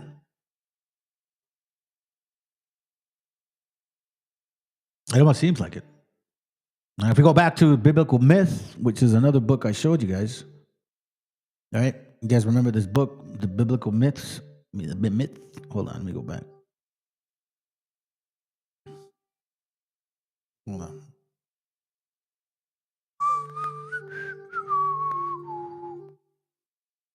There it goes right there.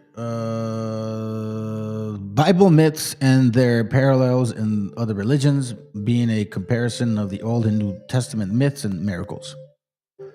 We're going to go to page 141. Let me show you something. Got past it. Yeah.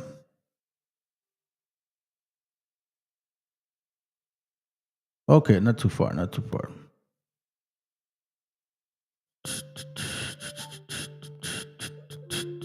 Come on, hurry up, dude. 141. Watch this. It says here on the biblical myth is the Star of Bethlehem. Okay? So now, apparently, right, that star didn't necessarily mean Jesus of December 25th. No. They got that story from somewhere else too. Let's read it. On page 141 of this book, it says, in ancient times, the Jews, like other people, might very well believe that there was some immediate connection between the stars and the life of a man, an idea which we still preserve in the form of speech that so-and-so was born under a lucky or under an evil star. They might therefore suppose that the birth of great men, such as Abraham, for instance, was announced in the heavens. See, you guys didn't know that. The Old Testament never mentions that. In our century, however, if not before, all serious beliefs in astrology has ceased, and it would be regarded as an act of grossness superstition of anyone to have his horoscope drawn, for, of course, the appearance and the disappearance of heavenly bodies have been long determined with mathematical precision by science. That's what they're saying. Shouldn't be no superstition. So it says here, the Jews had already, long before Christ's day, dabbed in astrology and the various forms of magic, which became connected with it. They were much given to East horoscopes from the numerical value of a name. Anywhere throughout the whole Roman Empire, Jewish magicians, dream expounders, and sorcerers were found. The life and portions of children, says the Talmud, hang not on the righteousness, but on their star. So there's a mention of it in that book, which I thought it was kind of weird, right? Okay. Sounds good. Watch this. The inhabitants of India are and have always been very superstitious concerning the star.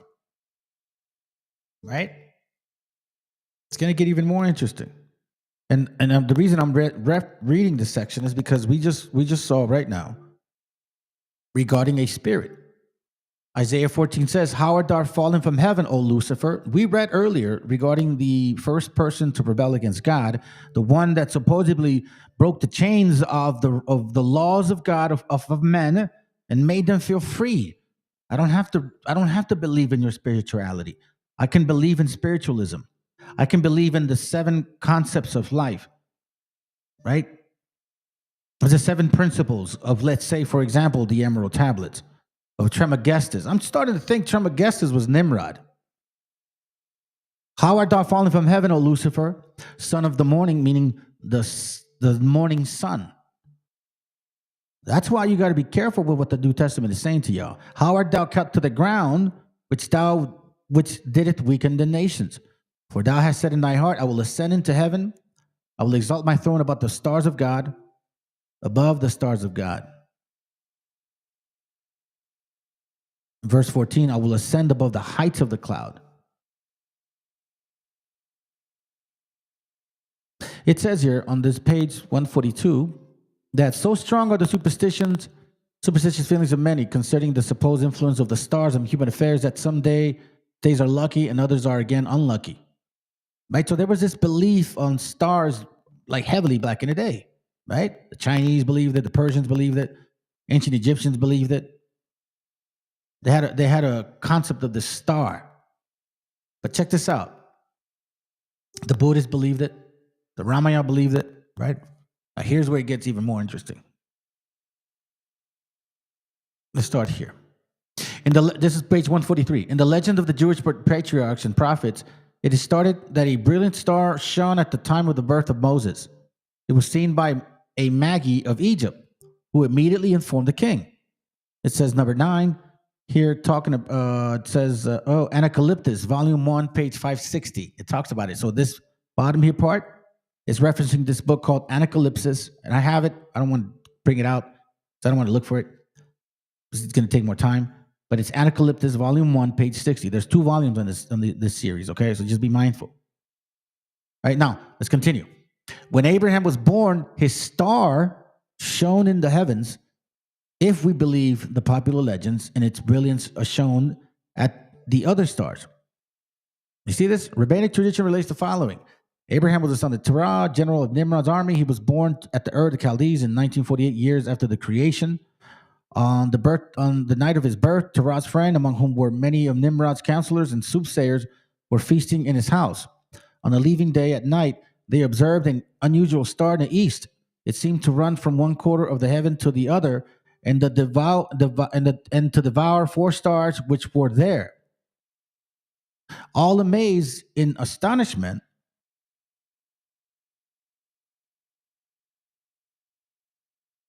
let me see.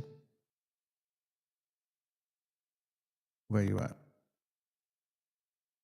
All amazed in astonishment at his wondrous sight, truly they said, this can signify none else but that Terah's newborn son will become a great and powerful so-called nation.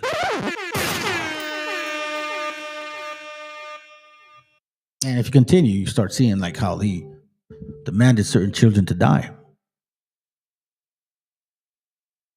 On page 169, it actually mentioned it too. Watch. So it's like, what are these people teaching you, fam? Is it really for your own good or for theirs? That's why it's important to read. I know some of y'all don't like it. Like, I fell asleep, man. I can't stay up, bro. You just got to change that shit. Just being lazy. That's just excuses. You can stay up for other bullshit, can't you? Can't stay up for reading? For one page, 2 pages? That's too hard? Really? It's too hard? It seems like they had the story of Abraham also in the New Testament, but applied it to Jesus.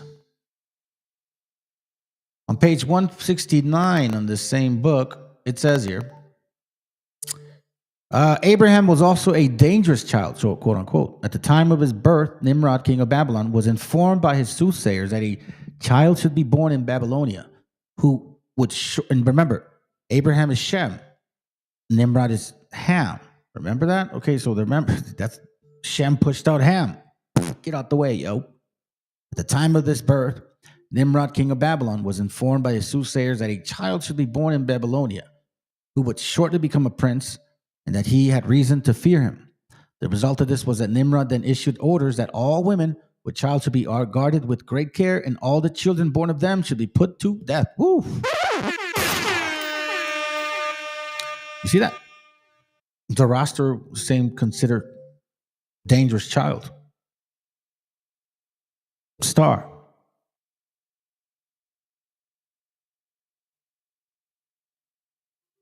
A star. Let me go back to page 45. Let's see what I left off. I have some notes here. Hold on.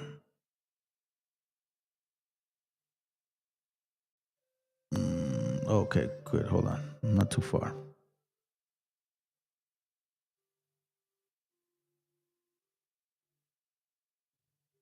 Let's see to my left. Come on, bro. Oh, it's to the right. Check this out.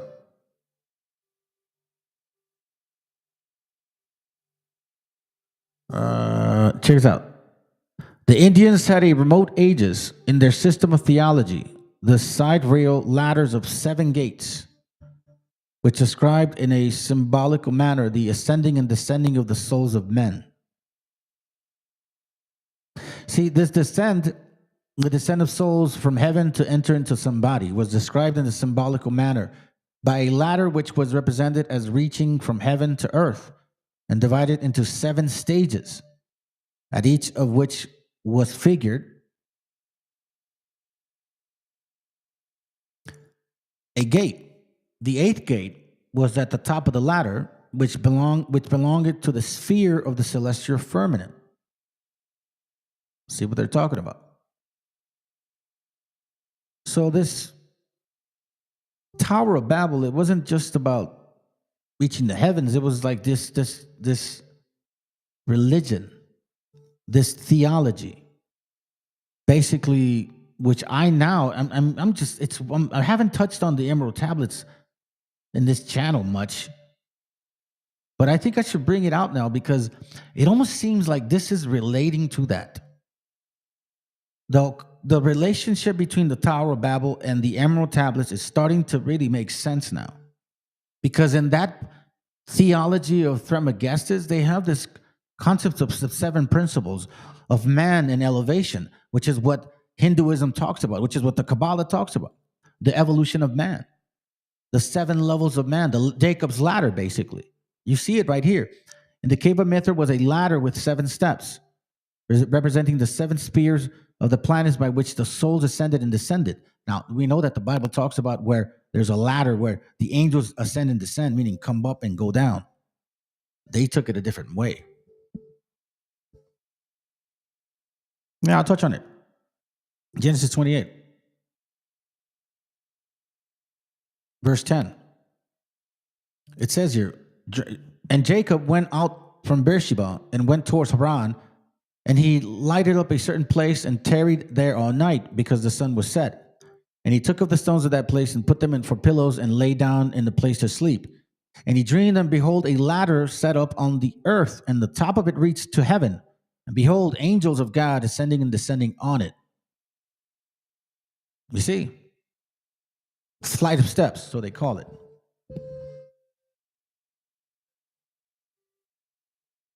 The flight of steps, they call it. Matter of fact, it touches it on page 33 too. If you go all the way back to the first chapter. Right here.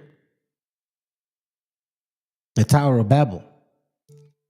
It says here, we are informed, this is page 33, we are informed that at one time the whole earth was one language and of one speech, and it came to pass as the inhabitants of the earth journeyed from the east, that they found a plain of Shinar and dwelt there, and they dwelt there. And they said one to another, go to, let us make brick and burn them thoroughly. And they had brick for stone, and slime had they for mortar. And they said, go to, let us build a city and a tower, whose top may reach into heaven. And let us make us a name, lest we be scattered abroad upon the face of the earth. And the Lord came down to see the city and the tower. Right? Like, that's what we know. But then it says here that this tower was nothing more than gates of heaven. It says here on page 34, the name Babel really is Babil, or gate of God. But the Hebrew writers erroneously derive from the word root as Babel to confuse. And hence arises the mystical explanation that Babel was a place where human speech became confused. No, it was basically the confusion of the spirit.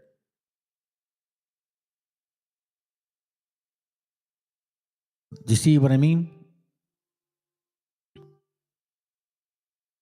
Now we can understand a little bit more of what Freemasonry is talking about when they talk about the Jacob's ladder concept. It says here, this is clearly seen from the fact that it was called the stages of 7 spheres, and that each of these stages were consecrated to the moon, sun, Saturn, Jupiter, Mars, Venus, and Mercury. It says the building named the stages of the 7 spheres, which was a tower of Beersheba, Babel, had been built by a former king. He had completed 42 cubits, and he did not finish its head. This is Nebuchadnezzar's cylinder, by the way, so he's confirming it. So you guys can read that. I'm going to look for something for you guys real quick to confirm this here. So you can see exactly what we're talking about, man. This is actual, like, confirmation of a lot of things that we didn't really understand before. Now we do. So this sphere, these 7 spheres, right? That's why when you read Revelations, 13, I think they're boasting about themselves.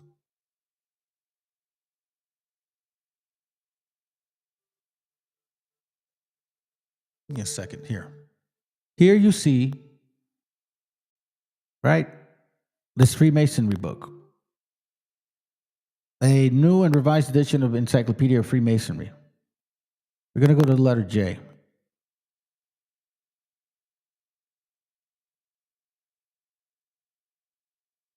Right there.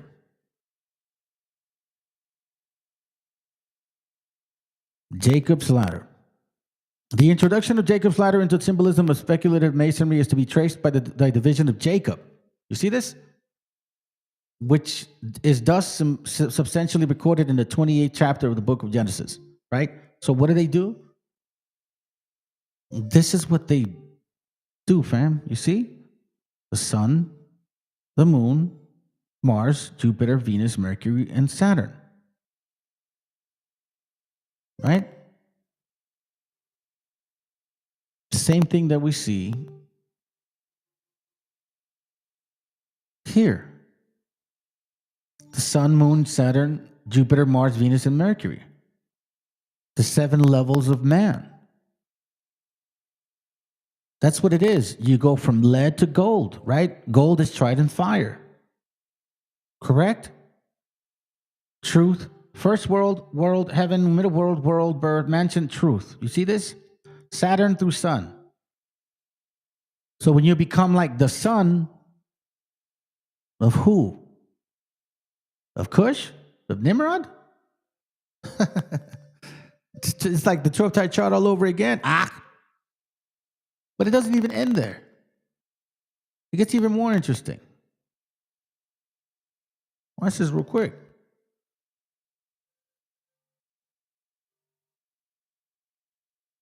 Is it this way? No, Kabbalah. Yeah, we know that. The Insaf, we know that. So here we see the Sifrod. And that's no different than what we saw earlier. The cult of Baal.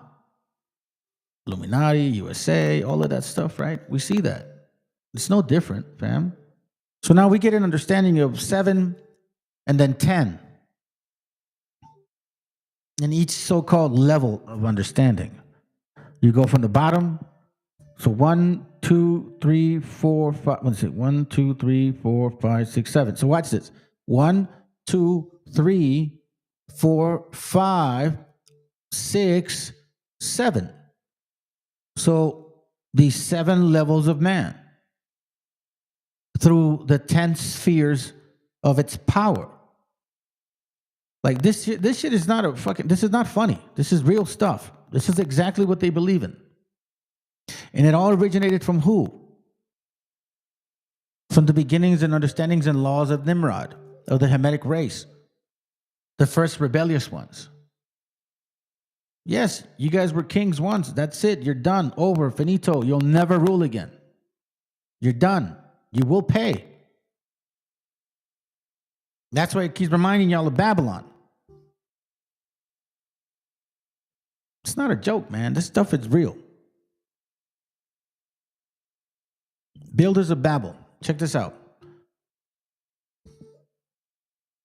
We're going to go down to Builders of Babel, page 66 through 69.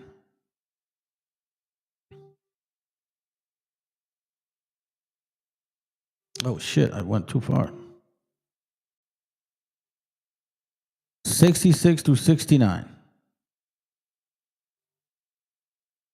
Let me see. What am I looking at? It says on the bottom, these are the generations of Ham, a great people and a strong in the early days of Adamite history, from Mesopotamia to Egypt inclusively, and from Persian Gulf to the Pillars of Hercules. They practiced and prophesied, trading with distant countries with each other, and sending forth immigrants and colonists, as well as presently find to the uttermost parts of the earth. You see that? So they were enslaving people. They were the first slavers of the entire world. There's nothing perhaps that brings home so forcibly to modern intelligence the fact of early eminence and ambitious careers of these once potent Hamitic race. As the remains of their cyclopean structures which excite the wonders of travelers, not only in their own countries in East, but in some of the remotest parts of the inhabitable world.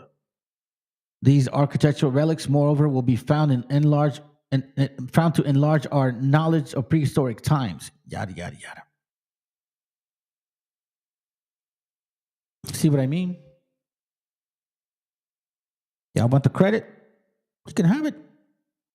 Don't run from it. But see, what I find so interesting about that whole 7 levels and 10 spheres brings me back to this sphere when I was, reading this. It says, Revelation 1 and 2, and I stood upon the sand of the sea and saw a beast rise out of the sea, having 7 heads and 10 horns. Now, why would a beast threaten the creator? A fucking dragon's going to threaten the creator? No, this is a religion. This is a belief. This is a theology. This theology has 7 heads and 10 horns and 10 crowns on it. And upon his head, the name of blasphemy. What I showed you guys earlier regarding the Sifrod, it's almost identical to that. 7 heads, the 7 levels of man, 10 horns, 10 crowns. Each sphere is considered a crown, fam. The master crown is the top one, but each one is a crown of its own. It's understanding. Each one is a king depending on whether you're lead or gold. You see what I'm saying? So this is not a fucking dragon. I don't believe this is a government. This is an actual religion, a belief, a theology, something that changes your spirit, a separation of you and your creator. That's what it comes down to, at least what I'm noticing.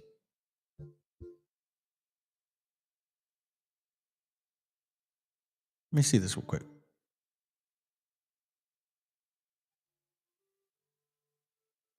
Why is it doing this funny shit around now?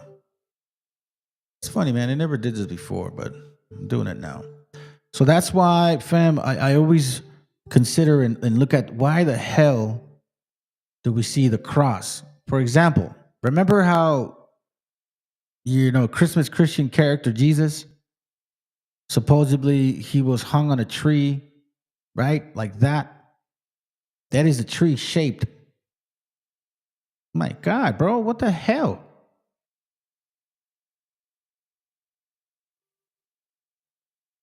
This is a tree, and it's like a cross. You see this? Now, what I find so interesting too is this right here. Remember how they put that crown on Christmas Jesus, right? They put that crown on Christmas Jesus. And this is no one else but, that lineage of Ham. They were the beginning teachers of this stuff. And this is what Christianity has led us, specifically with Jesus. In this case, it's like, look, check this out. And what's so interesting? That's like a crown, like what they put on Jesus on his head, like, right, that crown, right? So like that's what they say. You're worshiping no one else but Nimrod. Like this is all coming from him. And you know what? The Vatican has this image against its wall with this shape here. So what is it really telling you, fam?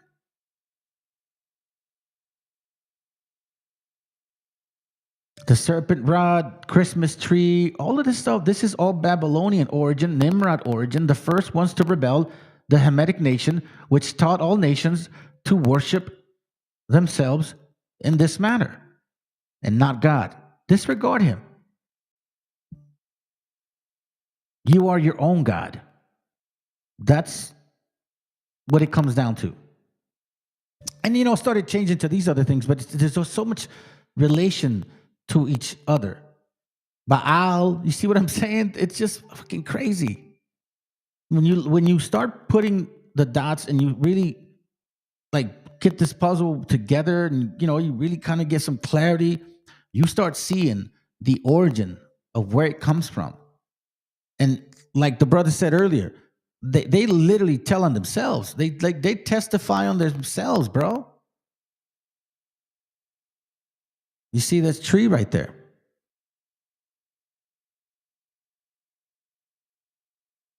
That's Babylonia. If you believe in the Bible, then that's technically of the Hamitic race.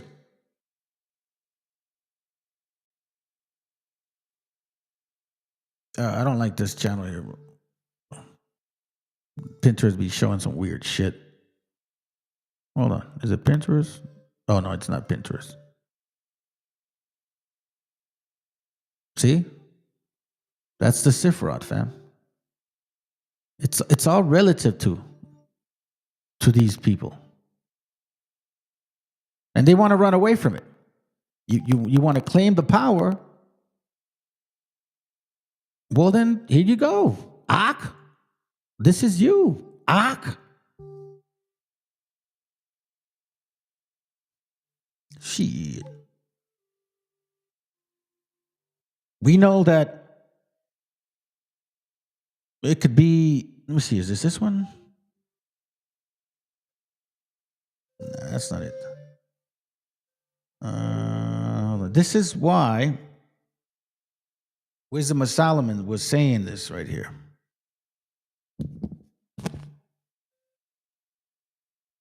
Wisdom of Solomon 12 talks about this. For thine incorruptible spirit is in all things. Therefore, chastised them little by little that offend, and warneth them by putting them in remembrance wherein they had offended, that leaving their wickedness they may believe on thee, O Lord. Right? So this is talking about Canaan. For it was thy will to destroy by the hands of our fathers both those old inhabitants of the Holy Land, whom thou hatest for doing most odious works of witchcraft and wicked sacrifices. Right? The traditions of Nimrod. That's basically it. And also those merciless murders of children and the devourers of men's flesh and the feast of blood. We actually saw that the worshippers of Baal were what? We read it. We read it right here. It says that these people, Phoenicians, Canaanites, worship with self-torture and human offerings their children. And has that changed? With their priest of the midst of their idolatrous crew and the parents that killed with their own hands souls destitute of help. That the land which thou esteemest above all others might receive a worthy colony of God's children. This is why you see the story of Nimrod and in Abraham, and basically Ham is being pushed out by Shem out of the land of Shem. All from Genesis 8 through 9, 10, 11, 12, and so on and so forth. And in Joshua and so on and so forth. Nevertheless, even those spareth as men, and did send wasp front runners of their host, thine host, to destroy them little by little. Not that thou was unable to bring them bring the ungodly under the hand of the righteous in battle, or to destroy them at once with cruel beasts or with one rough word, but executing thy judgment upon them by little and little, thou gavest them a place of repentance. This is what I was saying. Everybody had a chance to repent at one point. Every single nation. Ham, Japheth, every single one of y'all had it. You didn't. Done. Not being ignorant that they were a naughty nation and that their malice was bred in them and that their cogitation would never be changed. For it was a cursed seed from the beginning. See? That's why it says Cain, Ham, Canaan, Cush, Mizraim. Like, you guys were the first ones to rebel. Now own up to it. Own up to it, man. Yeah, I'm going to share something with you guys real quick because I'm pretty much, I think I'm, hold on, am I going through this already? Okay, I did that. Here we go right here. So now, remember, keep in mind that this is the Vandal Wars of Procopius. This is around 500 AD, okay? 500 AD. Now, here it's going to explain something. It says, Solomon took over the army in Libya, but in view of the fact that the Moors had risen against him, as had been told previously, and that everything was in suspense. Now, this isn't the Solomon of like the Bible. This is a Solomon that was ruling the North Africa at that time. But the Moors were fighting against him because he was supporting the Romans. Okay? So as you can see, this is what it's actually talking about. Now, I want to make this very clear to you. Here we're going to confirm that the Moors knew who they were. Okay? I'll show you this right here. It says here, now at the time, the whole country along the sea from Zidon as far as the boundaries of Egypt was called Phoenicia. And one king in ancient times held sway over it as it agreed by all who have written the earliest accounts of the Phoenicians. In that country there dwelt very populous tribes, the Gergesites and the Jebusites, and some others with others names by which they are called in the history of the Hebrews. Now, when these nations saw that the invading general was an irresistible prodigy, they immigrated from their ancestral homes and made their way to Egypt, which adjoined their country. And finding there no place sufficient for them to dwell in there, since there had been a great population in Egypt from ancient times, they proceeded to Libya. So these are the Canaanites, the Phoenicians, right? All of those 7 nations of Canaan. And they established numerous cities and took possession of the whole Libya as far as the Pillars of Hercules. And they lived, and there they lived even up to my time using the Phoenician tongue. They also built a fortress in Numidia, where now is a city called Tigris, I'm sorry. In that place of 2 columns made of white stone near by the great spring, having Phoenician letters cut in them, which say in the Phoenician tongue, "We are they who fled from before the face of Joshua, the robber, the son of Nun." There were also other nations settled in Libya before the Moors.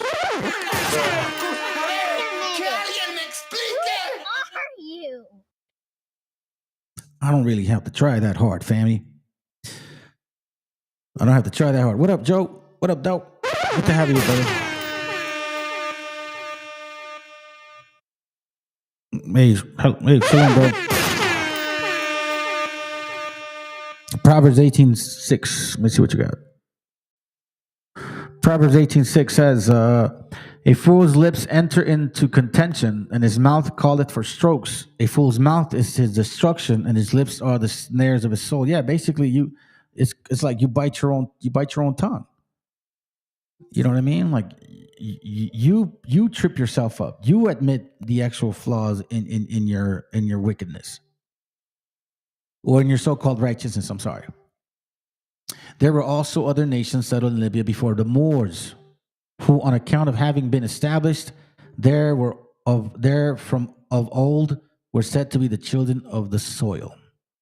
So here clearly we see, which is why it's important to know when people like these guys want to say that the Phoenicians, Carthaginians, supposedly there were black people here before us because they discovered this land. Well, then you're saying that you're fucking Canaan. Then you're a Hamite. And we were never wrong.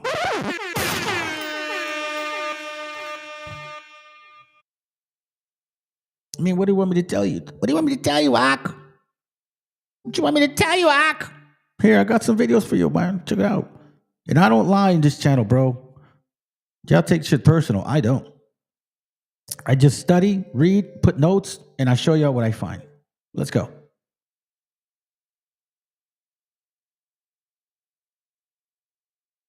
Louis Farrakhan, who is another high-level Freemason who runs the Nation of Islam for the Archbishop of Chicago.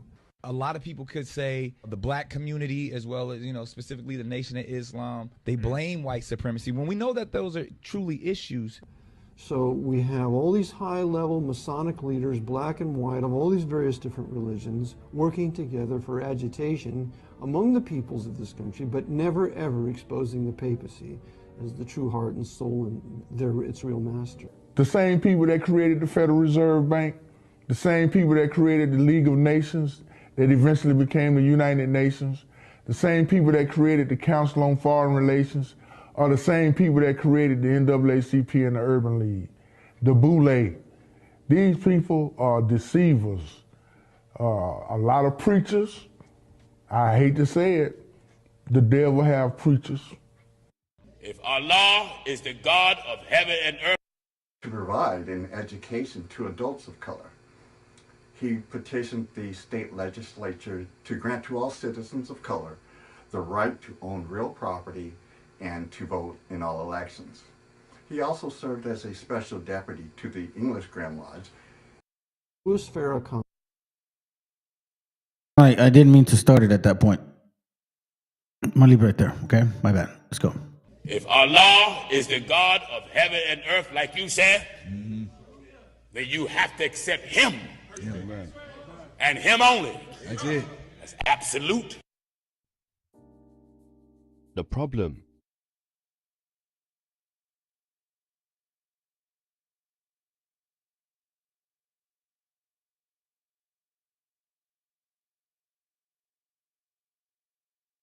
to provide an education to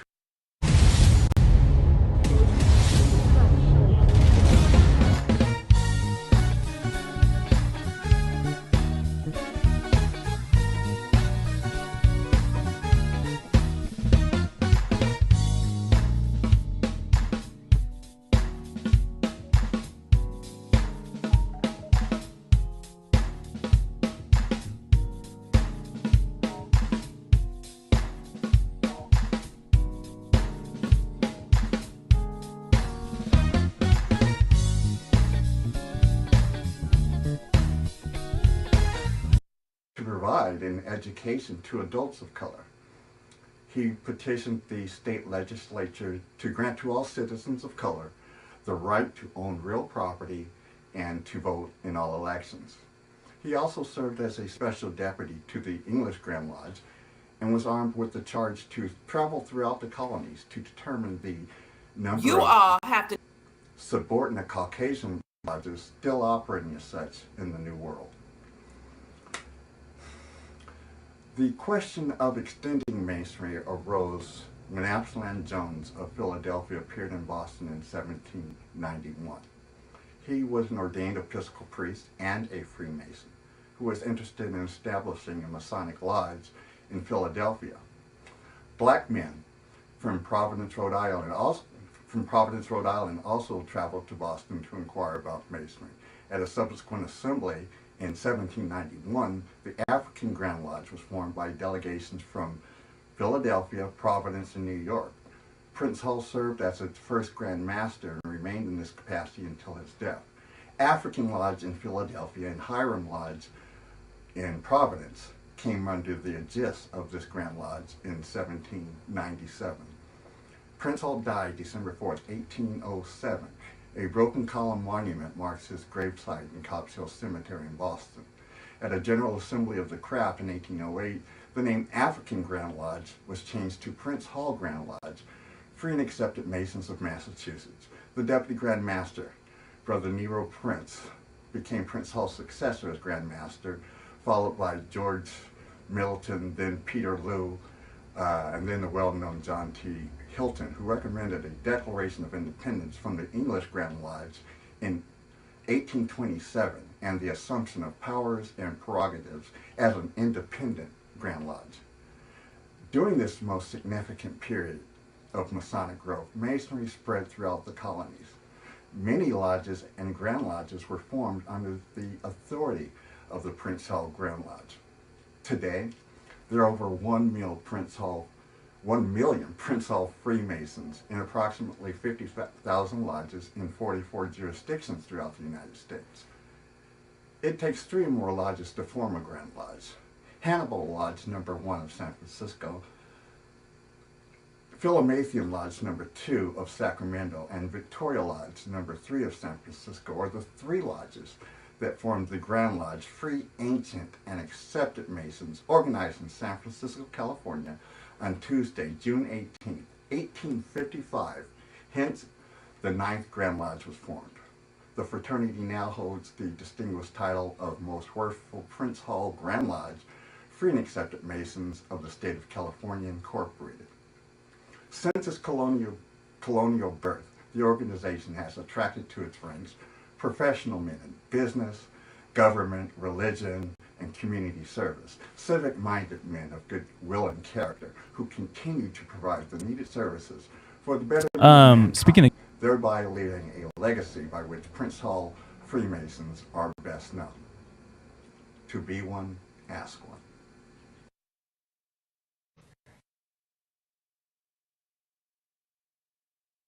There you have it, family. We don't have to say shit. They do it themselves.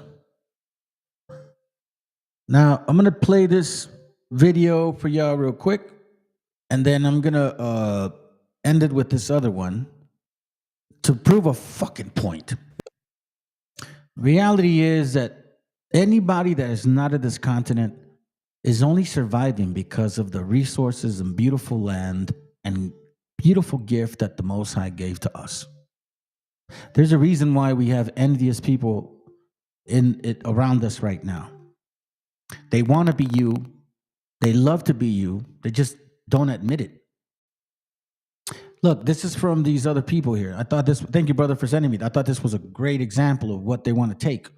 Because whether you guys like it or not, Native brothers and sisters, you don't like my class, you don't like what I teach, but you're going to have to face the consequences of the facts that we bring out. And even people mention it in talk. Okay, so I'm gonna play this video one more, and then, matter of fact, this video, and then this next one, and then we out, play some music, and then we done. All right, I hope you this was edifying. But again, don't leave just yet, fam. Make sure you like, subscribe, or share whatever you can do to make sure this channel grows, or at least enough to where people hear what we got to share. Okay, because hopefully now we're getting some clarity. You know what I'm saying? Let's go. This is interesting. Listen to this. It's the good guys too, right? But there's multiple stories with different Native American tribes that add to this story of Bigfoot-like creatures coming in and stealing women and children. Why women and children? I don't know. The tastiest. This one's a little. It's probably PG-13, but one Native American tribe. Wait, I have a book, and I don't remember right now exactly which one it is, but this book's actually shares that we did that when our sisters were in that period.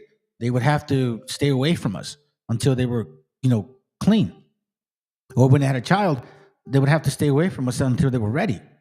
One of these. Man, it's time to go back to those books again. It's probably been a month. I'll do it again. Let's go. Talked about, which is very interesting actually, because it aligns a lot with the Israelites during the Old Testament of the laws, when a woman was going through that time of the month, they were sent to the edge of camp in a way because they were considered unclean. Yeah. And they noticed that a lot of these Bigfoot creatures would come and take the women during that. Interesting. Very old school. Yeah. Also, you could say very biblical in the sense of that's what the Israelites did. Some would say primitive. Okay. Well, God commanded it. So the good old days, you know what I'm saying? Okay. I'm trying. Right. No, it's very true. Check this out. Let me look for it. I think it's Leviticus 12. Let's see. Leviticus 12 says, Leviticus 12, 2 says, speak unto the children of Israel, saying, if a woman have conceived seed and born to a child, then she shall be unclean 7 days, according to the days of the separation, for her infirmity should be unclean, right? Unclean. So let's hear it one more time. Just one more time, man. One more time. You know what I'm saying? This is good stuff.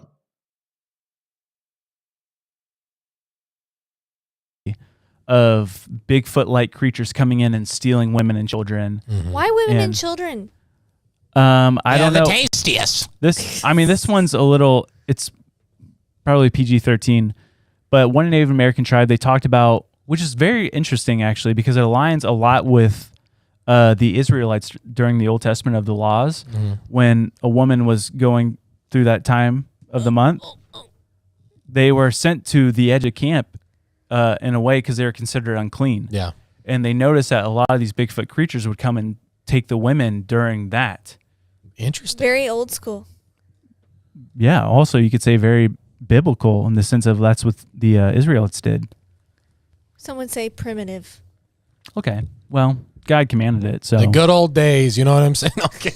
I'm trying to remember when Luke was talking from Blurry Creatures. He was talking about Native American tribes having Bigfoots on their totems. I'm trying to remember what tribes those were, but I can't find anything in my 15-second Google. But I thought that was crazy, and I've never heard that story. Yeah. And it's called the Bigfoot War of 1855 or the Four-County Bigfoot War. Four-County Bigfoot War. That's crazy. Yeah. Dude, that would be. My bad. I misunderstood. Leviticus 15 is actually the topic at hand. It says Leviticus 15:25. It says this real quick. If a woman have an issue of her blood many days out of the time of her separation, or if it runs beyond the time of separation, basically he's talking about the separation here, right? So if you have an issue, verse 19 is more specific. And if a woman have an issue and her issue in her flesh be blood, she shall be put away 7 days, and whosoever touches her shall be unclean until even. You see what I'm saying? So that's what they were talking about. Now, in this case, they're saying that, man, we didn't want to do that no more because there was these so-called giants that were eating, our women. Yeah, I could see that. But where do you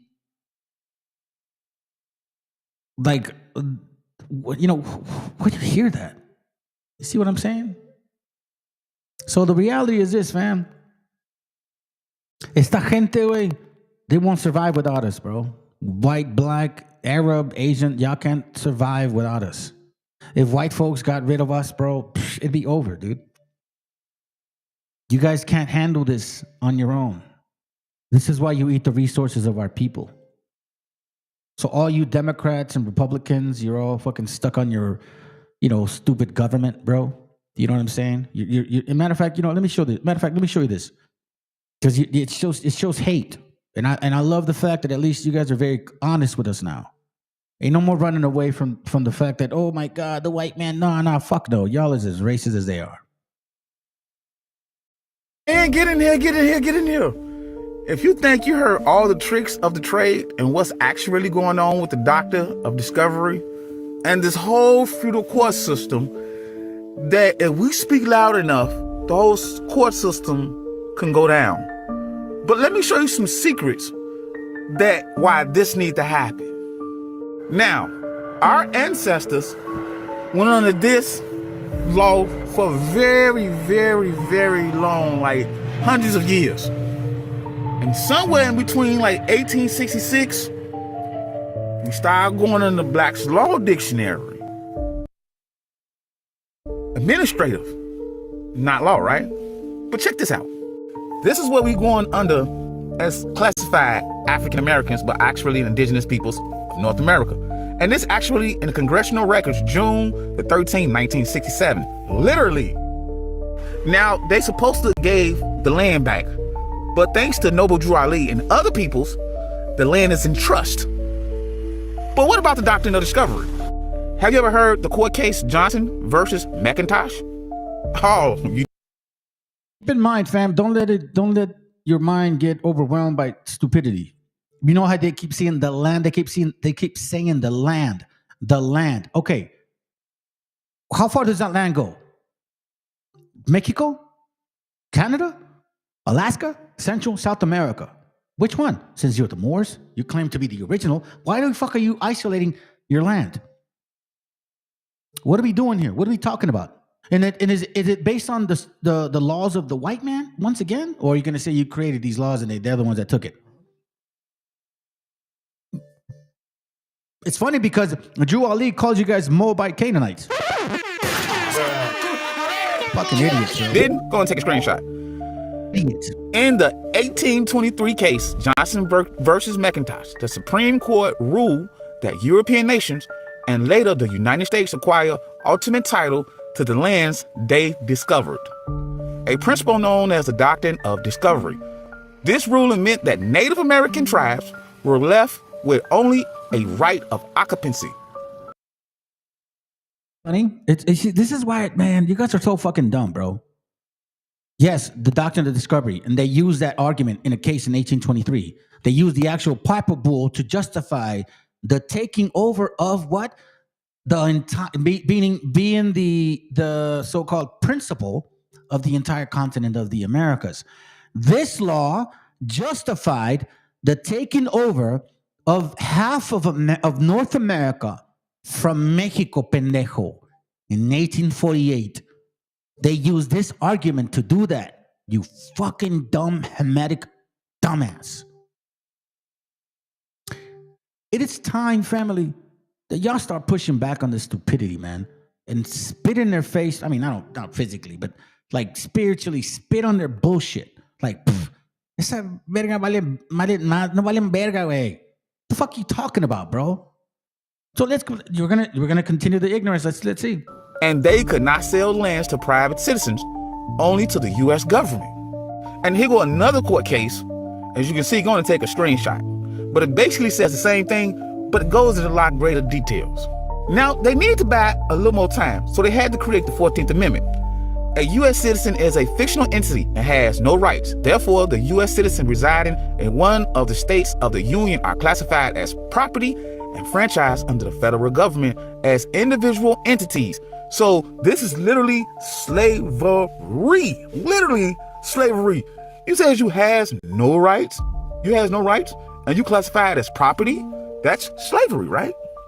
Now, time has ran out for the United States government, the court system, and these Native Americans. What do? Official apologies to Black American Indian proposed. Now, why do you want to do that?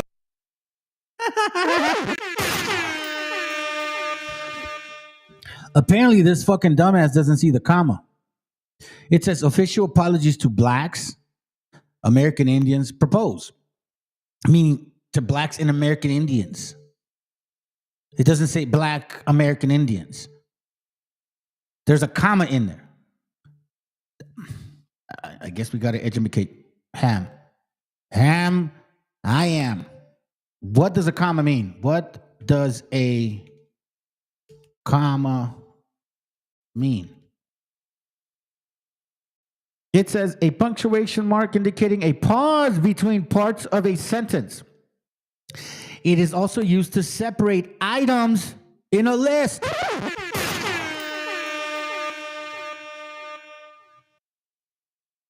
Separate items in a list. Separate items in a list. So it says there, black, comma, Native Americans. That. Because when this court system goes down, everybody goes down with. When the court system goes down, everybody goes down with it. Okay, so then what's going to happen? What are you guys going to do? What are you guys going to do? What control, power, or ability you guys have that you're going to somehow fucking survive out of this shit? Because the reality is this, man. This nation, black and white, has been benefiting from everything that we have since you've been here. Your great nation does not survive without us. There's a very old saying in geopolitics. You can be an empire,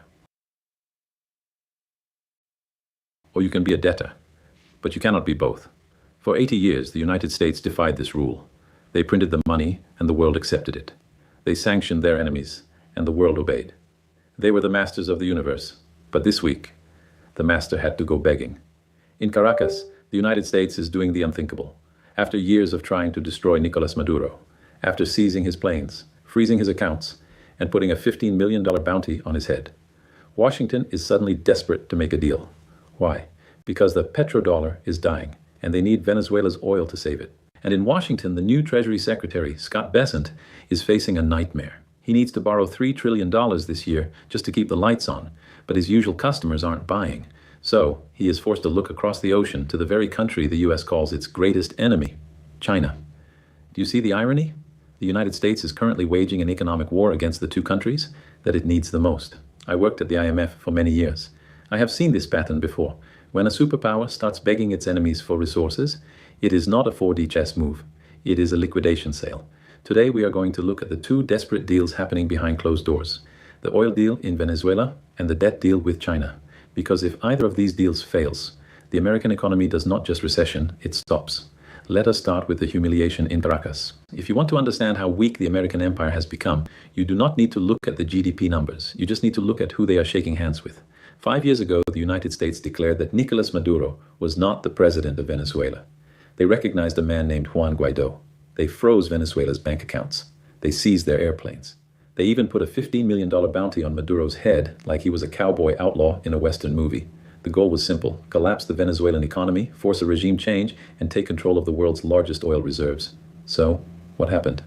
Maduro is still there, but the American oil strategy is dead. You see, the United States made a catastrophic miscalculation.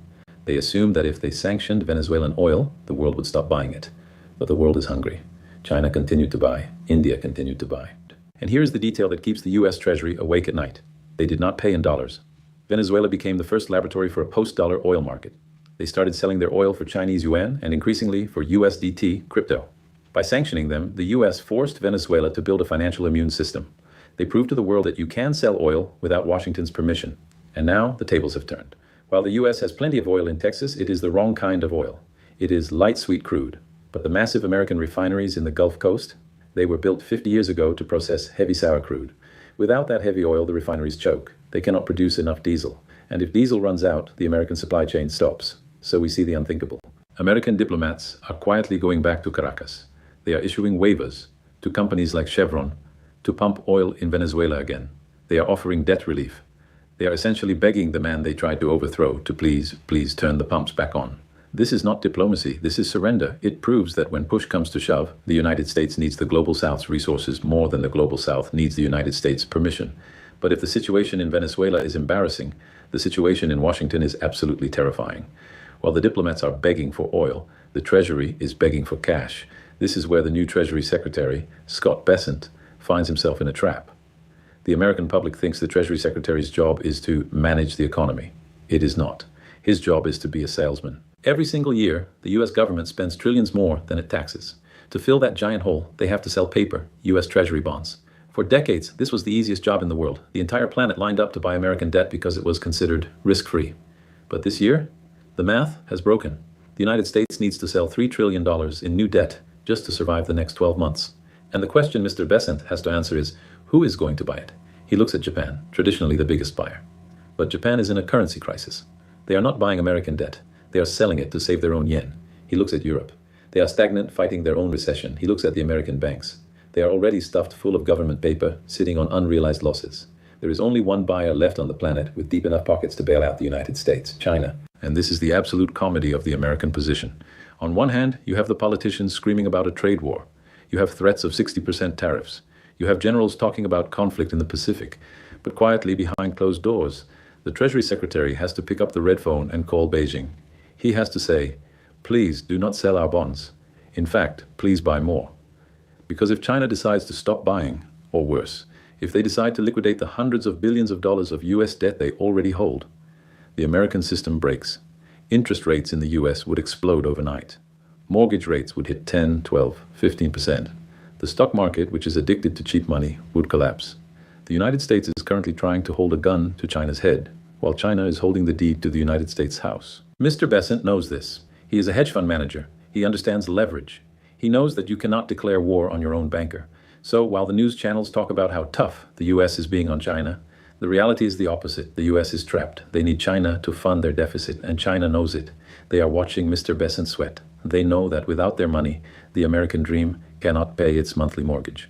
When you put these two stories together, Venezuela and China, you see the full picture of the collapse. For 50 years, the American superpower rested on two pillars.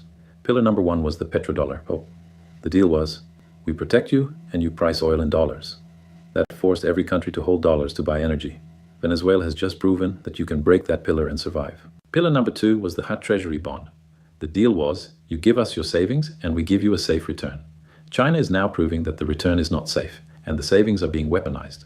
We are witnessing the end of what the French finance minister Valéry Giscard d'Estaing called the exorbitant privilege. For 80 years, the United States had a magic trick. They could print green paper, and the rest of the world would give them real things in exchange. They printed paper, and Saudi Arabia gave them oil. They printed paper, and China gave them electronics.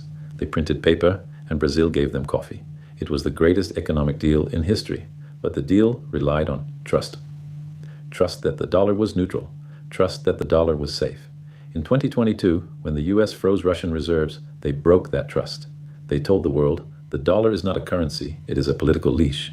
And now the consequences are arriving. While Washington runs around trying to put out these fires, the BRICS nations are simply building a new plumbing system. We are seeing a massive shift to bilateral trade. Brazil is selling food to China in yuan. India is buying oil from Russia in rupees. We are settling our trades without touching the US banking system. The R5 project, real, ruble, rupee, renminbi, rand, is moving from a theory to a necessity. We are not trying to destroy the dollar. The United States is doing a fine job of that by itself. We are simply building a lifeboat. The United States is entering a new phase. I call it the imperial liquidation. They are forced to make deals they hate. They have to tolerate Maduro. They have to tolerate a strong China, not because they have become nicer, but because they have become poorer. The US is not invited to the new table, and for the first time in history, they cannot afford to buy their way in. So, what happens next? The United States government will likely try to save face. They will call the New Deal with Venezuela a humanitarian gesture. They will call the begging mission to China strategic macroeconomic cooperation. But do not be fooled by the headlines. The reality is that the US economy is cornered. They have run out of leverage.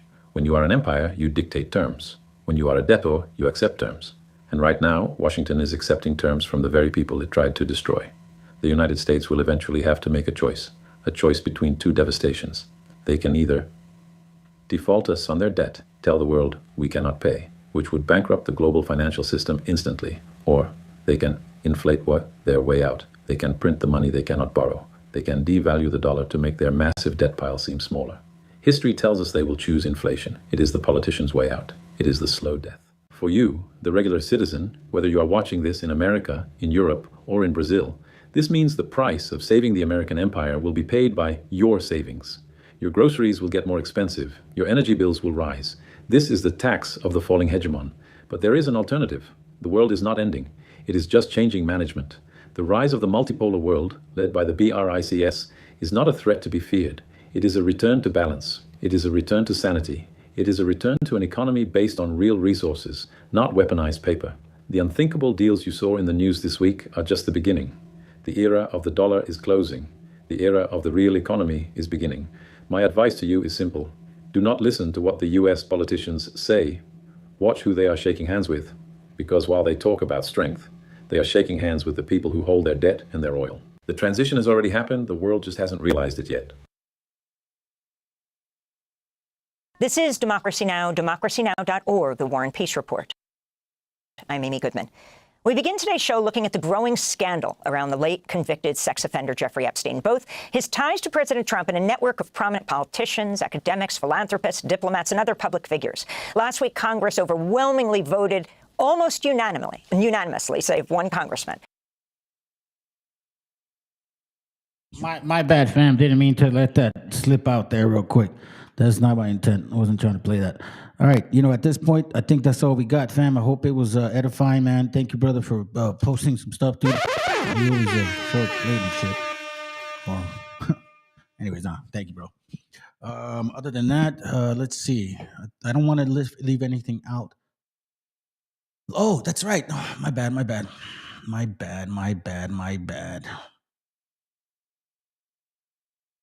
I wanted to show you guys this. This shit is fucking weird, dude. You let me know what you think. And again, I don't know, man. I don't know, bro. I don't know. You know what I mean? Like, I think it's time for us to start trying to figure out what are we doing here? Ever heard the stories of the Burbank sniffer? I thought not. It's not a story the Jedi would tell you. The Burbank sniffer is a menace who's been on the prowl for a long time now, but rose to infamy about 2 years ago in the public eye with a TikTok video that captured him in the act at a Barnes & Noble's on a serial sniffing spree. Staring at me. It felt like anywhere I moved, he kept following. I couldn't tell if I was being paranoid or if he was just reading a book and he just happened to be in that little corner. Anyways, I recorded just in case he was trying to say anything or do anything to me. But I definitely didn't expect him to do this. Like, what the actual fuck? And the whole time I'm thinking I'm fine because he hasn't said anything or touched me or anything. But then you notice that he goes over and does the same thing to this girl. And he'll crouch down low and pretend like he's doing something and then smell? I don't know. What are you doing? I was so freaked out. His voice when she asks him what he's doing, where it's like trembling and panting almost. My shoe. Like, that right there is haunting. He literally sounds demented and evil. Like some kind of conniving creep from a cartoon. He sounds like a villain from a CW production, but he's not make-believe. This is a real sex offender. So in this video, you can see him sniff her rear end and then go to another woman in another aisle doing a similar thing where he's like on the ground, tinkering with some books, but then he sneaks a smell in. He's basically treating Barnes & Noble's like an all-you-can-eat buffet of whiff.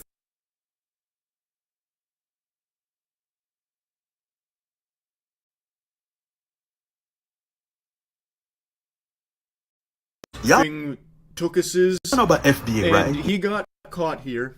He got arrested. He's actually been arrested multiple times. Now, he is a sex offender. But it feels like they just don't really take his crimes all that seriously because this guy gets caught and released more often than a in a lake. You can find articles and even videos of this guy doing this for years. Here's another one from quite a while ago. Also, prowling the local bookstore. Hey, are you following me? No. My bad. Yeah. In this clip, you can even see he had hair. Kind of like how One Punch Man trained so hard he went bald. This guy sniffed so much ass he went bald. He does not stop. He is a maniac on the loose. And he continues to just get set free to keep repeating this over and over and over again. You can find almost countless reports of him going to multiple different locations, just huffing as much fumes as he can from strangers' keisters. It's so weird that the authorities just let him out so willy-nilly.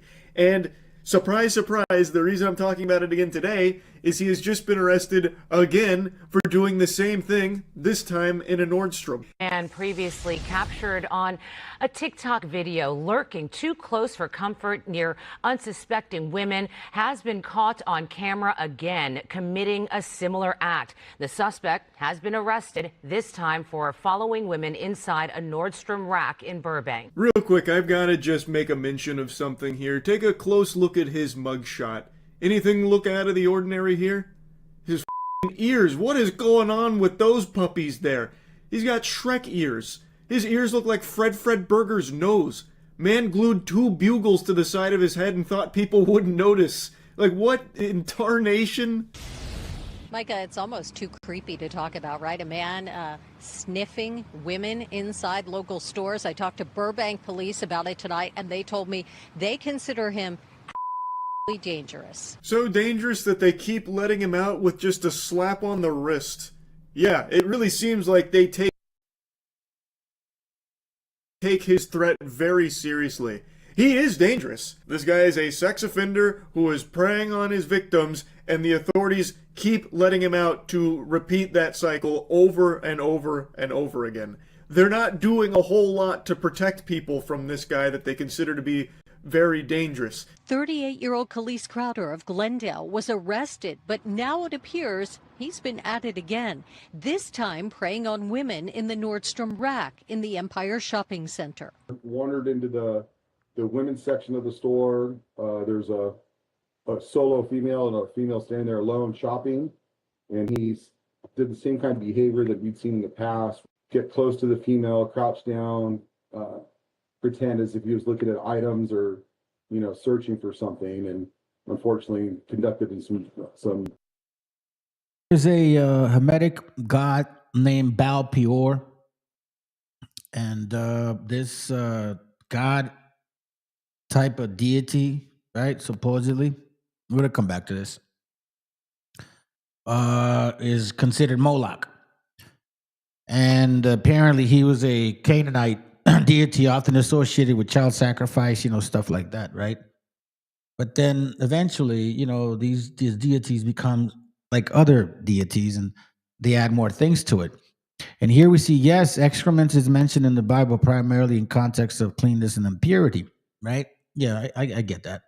But here we also see regarding the excrement, right? Where are you at? And here we see in Deuteronomy 28 about uncleanness, stuff like that. Here's where I think it's funny, man. You know what I'm saying? In Numbers 25, it talks about the worship of Baal Peor. Numbers 25:1 says, and Israel abode in Shittim. The irony. Shittim. Or Shittim. His mom pulled him by the ears many times. And they called the people unto the sacrifice of their gods, and the people did eat and bow down to their gods. Like they're saying that this Baal Peor was worshipped by the expression of eating his excrements, or the excrements of the priests.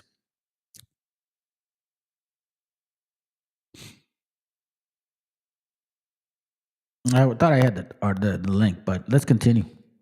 Again, this is the Hamitic race. Behavior. The officer describes his MO. It's the exact same tactics that he's used at so many other locations in the past.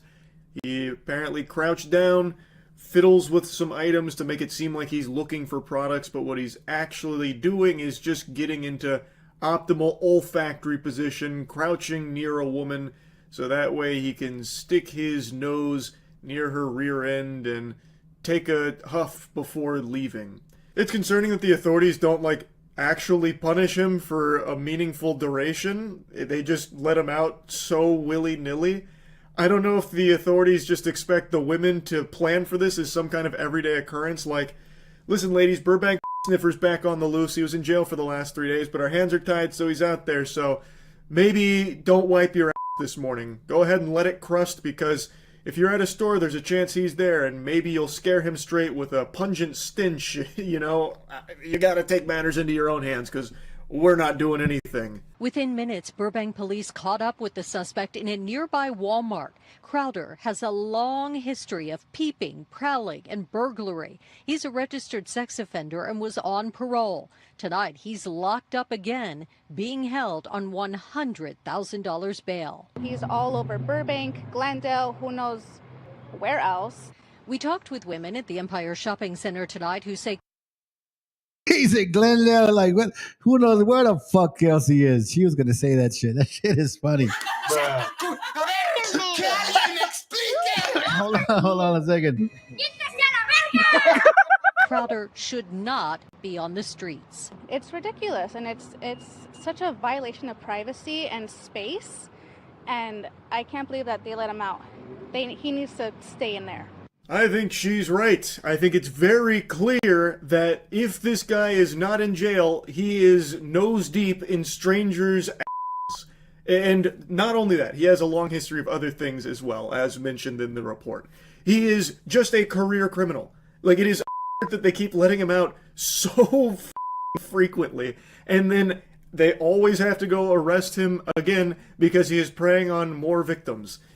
Come on, it's in 2023, he was arrested on suspicion of peeping and prowling at a Glendale home where children were present, and had previously served time in a state prison on burglary and robbery charges, being sentenced in February 2023 to a year in jail for indecent exposure in Santa Clarita.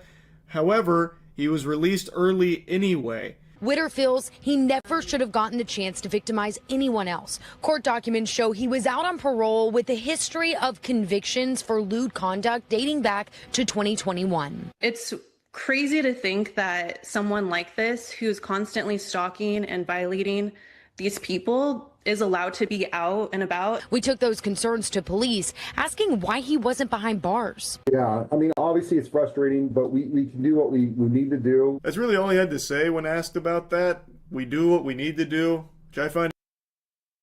This brother right here, all be revealed. He's a testament of the material that I brought out in this channel regarding the traditions of nations, the way that they conduct themselves, and it's just kind of like the way people are.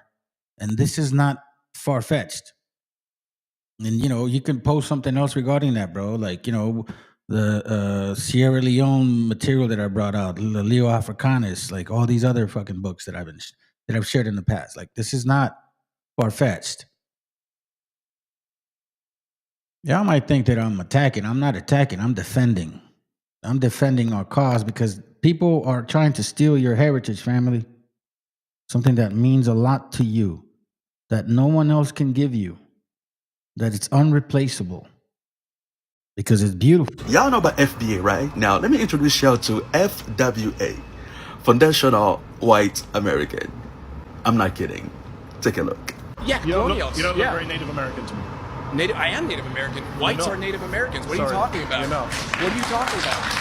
Whites are Native Americans. Really? I think What was happening before the 1500s? I think you're getting confused with it. I don't mind going on a tangent, but what was happening before the 1500s? Calm down. I think you're getting. What was happening before the 1500s? There was indigenous people here that came here from Do you know Asia. what indigenous means? Did y'all hear how similar y'all sound? That's exactly how y'all sound to us. Like that. You see that? You have spent so much time with these colonizers on this land. You started thinking like them. You see that? Similar way of thinking. They believe that they are native to this land because they've been here for quite some time. Same thing as you. Y'all are both working to erase the Native Americans' story. That's what y'all doing. Excuse me. Hold on. ¡Viva México, cabrones!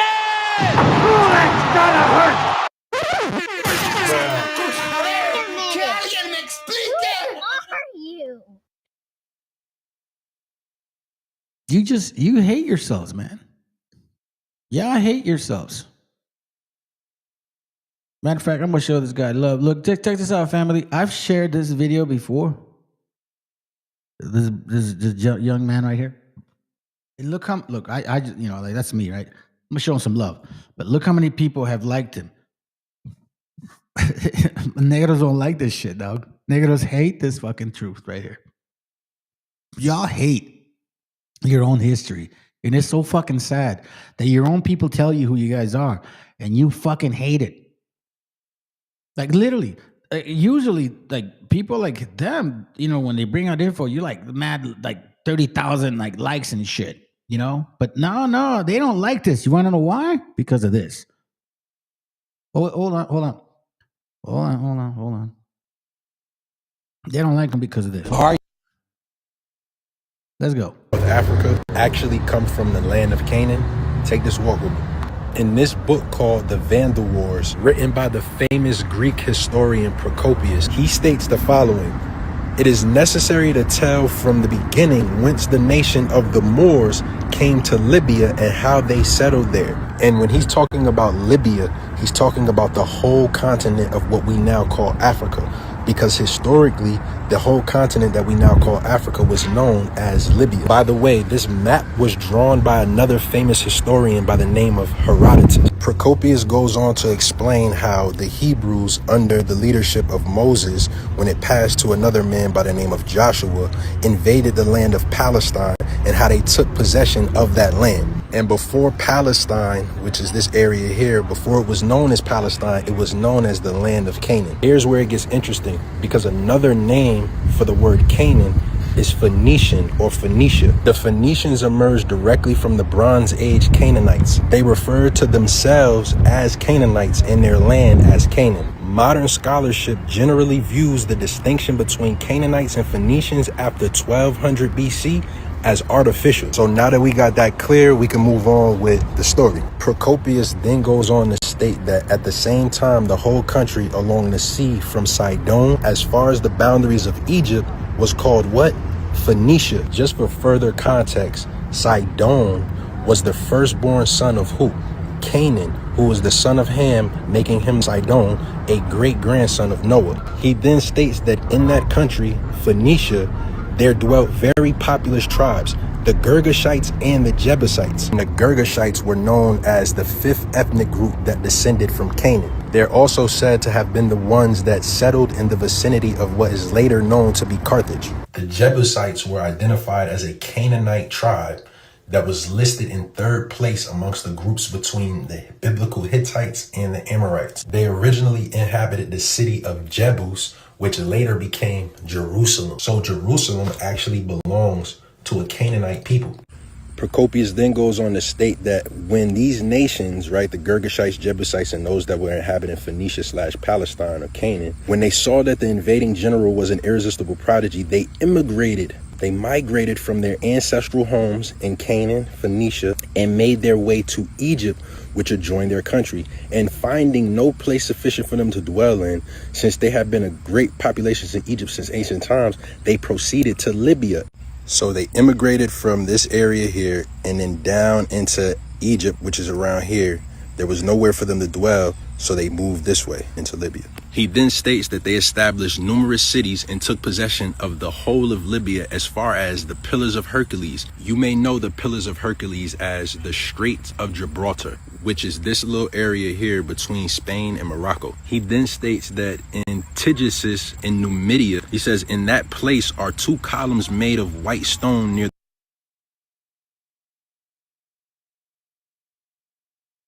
the great spring, having Phoenician letters cut in them, which say in the Phoenician tongue, "We are they who fled before the face of Joshua the robber, the son of Nun." Just for reference, Indigenous of Numidia is here, which is located in present-day Algeria.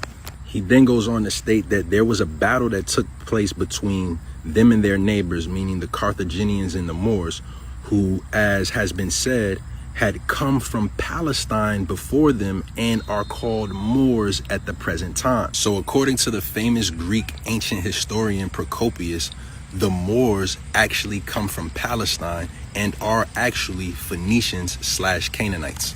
Did you know that the Moors of North Africa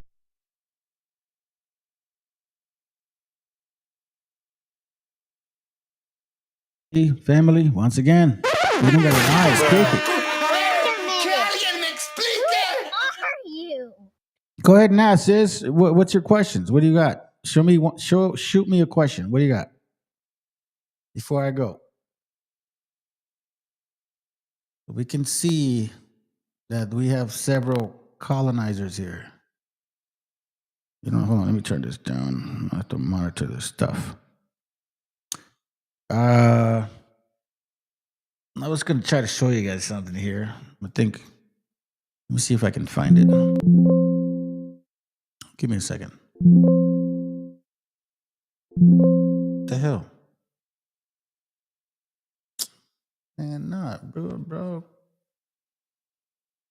Hold on a second, fam. I think I did something wrong. Let me close this up. I'll close it now.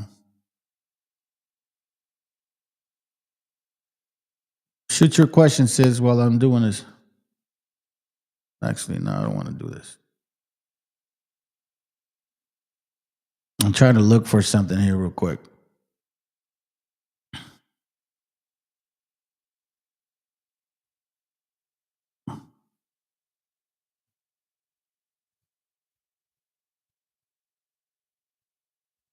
Give me a second. Is this it? And then here it goes right here. All right. So the same comment that he was saying that Procopius was saying, I have a book here. And this is Mordecai right here. Okay. This is from Mordecai, right? The Lost Tribes of Israel. Now this guy says the opposite of certain things regarding like, I think he says that like something to do with the old world being here. So I don't completely agree with him, but he does mention something on page 25 on page 11 of his book. And he says this right here, the same thing that he said, right? So what he's saying is that we came and got rid of Canaan. It says here the number of, hold on, is this, no, not that one. This one. That one. Page 25. 25, right? They were the Canaanites, yada, yada, yada, right? So he's trying to like pin us to those things. But in this particular case, at the same time, it says, I was shown the spot where the pillars were erected and was standing in the time of Ibnu, the Moorish historian, a Phoenician, a Hamite, on which was inscribed in the Phoenician language, we are the Canaanites who fled from Joshua, the son of Nun, that notorious robber. Right? 1,500 years after the expulsion of the Canaanites, the descendants of Joshua a second time fell on the Canaanites on the other continent, knowing them well as such. So, like, for example, if you read this book, it's almost insinuating that we're those people, right? And that's the weird part. When is there historical facts that we left that pillar over there in 500 AD? Were we over there in 500 AD? You see what I'm saying? This is how you debunk stupidity. By going back further. You see what I'm saying? So now this means that Mordecai is fucking wrong. Like he thinks this is from like, I don't know, the Phoenician, like back in 1300 BC or some shit. But no, it's very clear that this pillar that was written in was around recorded in 500 AD. We weren't there. So how the fuck are we these Canaanites? You see what I'm saying? Now, here's where I do want to show you something before you forget, before we go.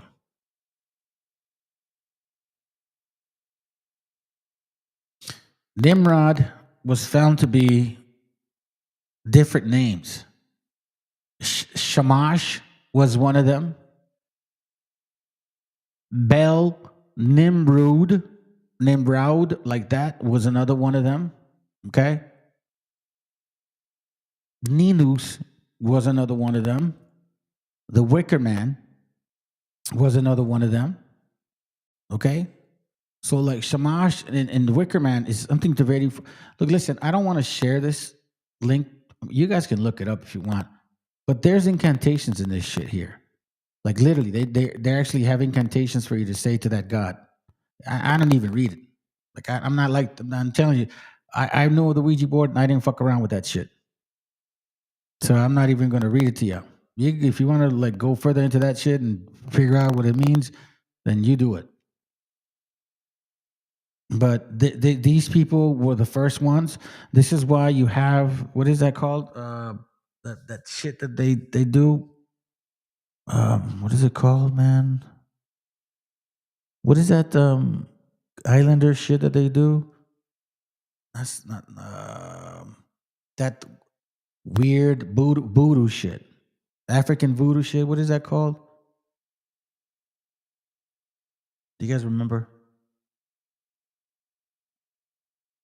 Uh-huh. All right. Well, anyways, that's all I got, fam.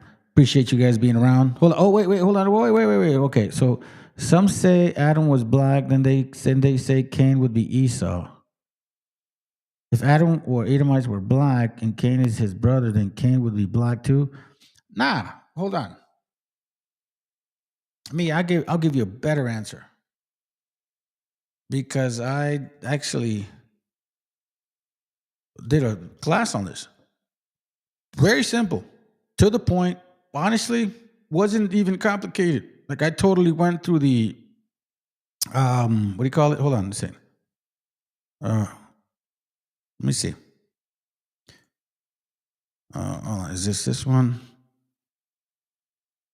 It's a short one. Hold on a second. I have a long version. Here it goes right here. All right, so check this out. I'll play it. I don't mind playing it. What time is it? It's still early. 8:13. I don't mind playing it. Let's do it a better answer. That's a great question, sis. Because you know what? You're not the only one that's asking that. Right? So this is an old video that I had like from a long time ago and shit. I think it's 3 years ago. It's October 2022. But I must have done it like in June. Some stuff happened, but then I had to re-upload all that stuff. So this is like 3 years old video. And I touch on that exactly what it is. So let me speed it up a little bit so then we can get to the point and then, you'll get your answers. Let's go.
Shalom Israel, Shalom. It's your brother Emmanuel again, okay?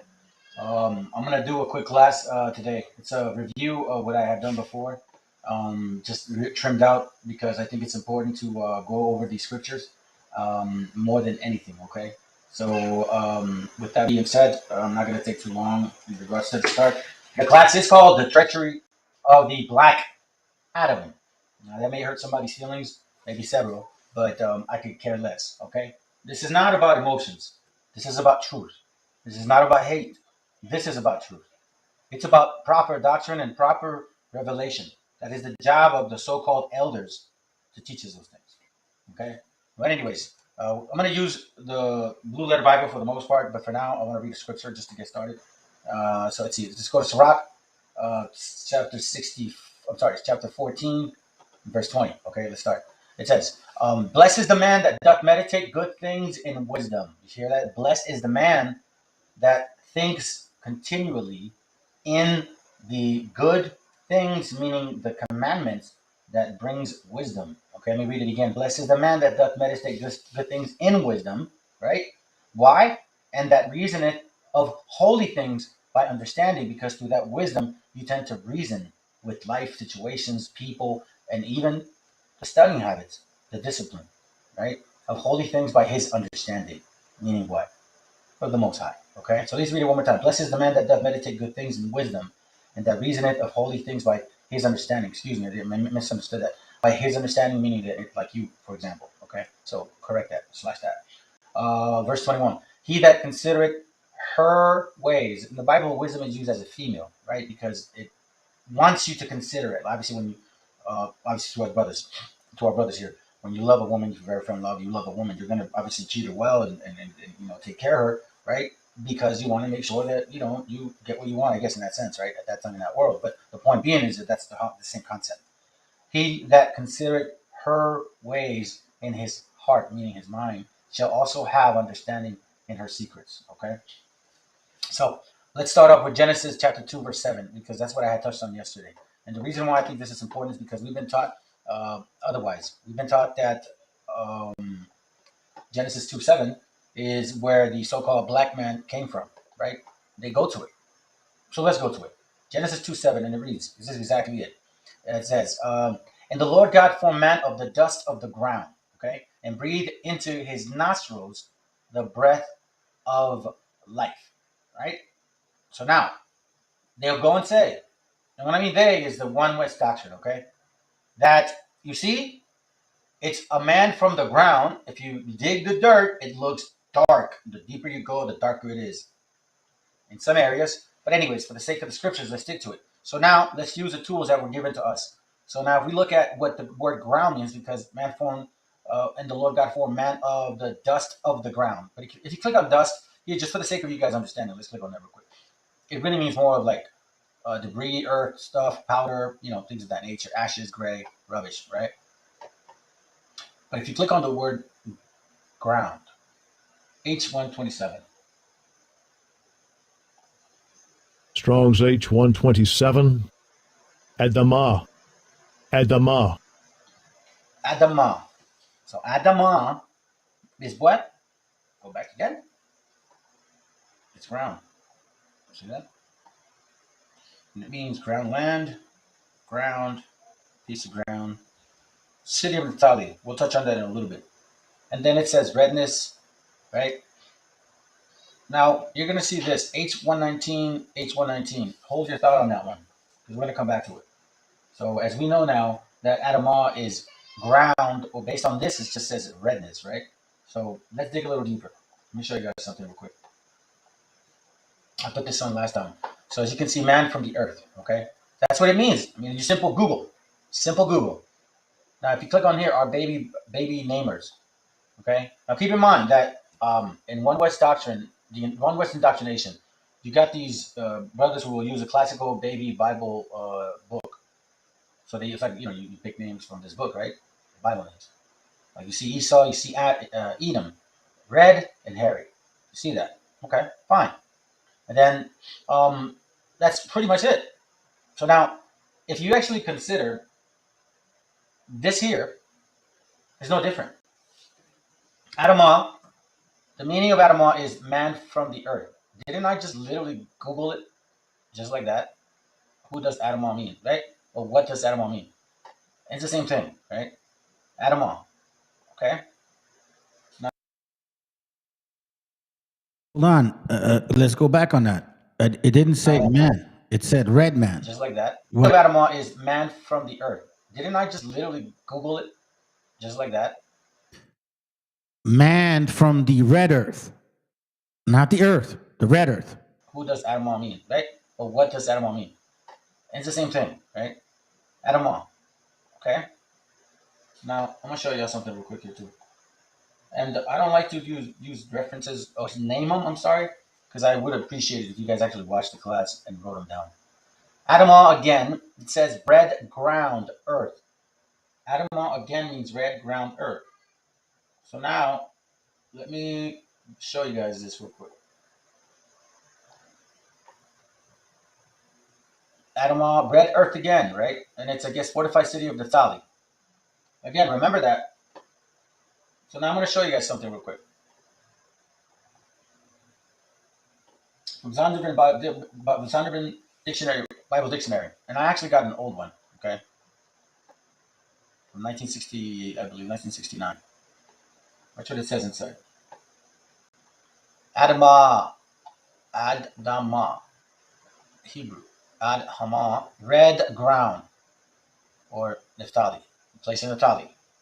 Okay? And since we see it now, Joshua 19:36, let's go to it. Let me close these real quick. Boom, boom, boom. Hold on. Why is it referencing that, right? Obviously, we're going to ask. And Joshua 19:36 reads, and Adamah and Ramah and Hazor, right? Adamah and Ramah and Hazor. What does Adamah mean? YH 128. It means Adamah, the earth, or red earth, or city in Naphtali. Okay? So now, why? Why would they call a place Adamah in the city of Naphtali? You got to wonder that, right? Those things are important. There's only one time they use this word. Look, Adamah, a place in Palestine, same as. There's really not much here. Really not much. But I'm going to show you guys something real quick. I like using maps a lot. And I'm going to show you this. Now, why am I showing you a map? Naphtali's right here, right? You see Naphtali. You see Asher is by the ocean.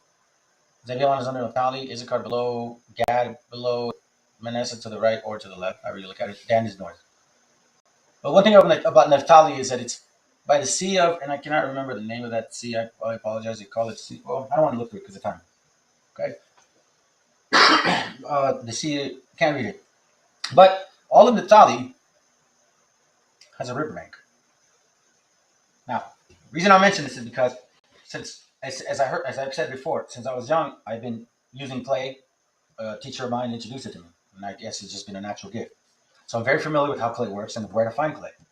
Well, guess one of the things where you need to find clay. I'm gonna show you. Okay. You guys can look this up too. Ancient pottery, just check it out. It's a website. Look, watch what it says. I'll read this whole thing. It says, because they are the smallest particles of soil, clay particles stay suspended in water longer than sand or slit particles. This tendency to stay suspended in moving waters and to settle slowly in calm waters allows clay to form beds where water sat still at some time in the distant past. As a result of this, the best place to find clay are long foot plains of rivers and streams or on the bottoms of ponds, lakes, and seas. All right? Now, when I was in high school, I think, a little after high school. I was already working. I think I was like 20 years old or something like that. There's this game that I used to play. And this game is called Caesar 3. Now, it's like a civilization. And as I'm reading these things, right, I'm like, Naphtali, wonder why it's calling it that. And I'm looking at the map, and then that's why. You see, since this game here, you have an open land, and then you basically can create a city. And as more people live there, it develops into this. What do you see? It starts off like these huts over there. You obviously have to build cities and economic system, right? You see this right here? Those are clay pits. Now, the clay pit can never be next to the water, And the clay pit technically cannot be way inland where there's no water. It has to be by the water, not next to it, as it says. You may find them by them, but for the most part, it's not that close. Now, what I find interesting is Naphtali is literally running all across.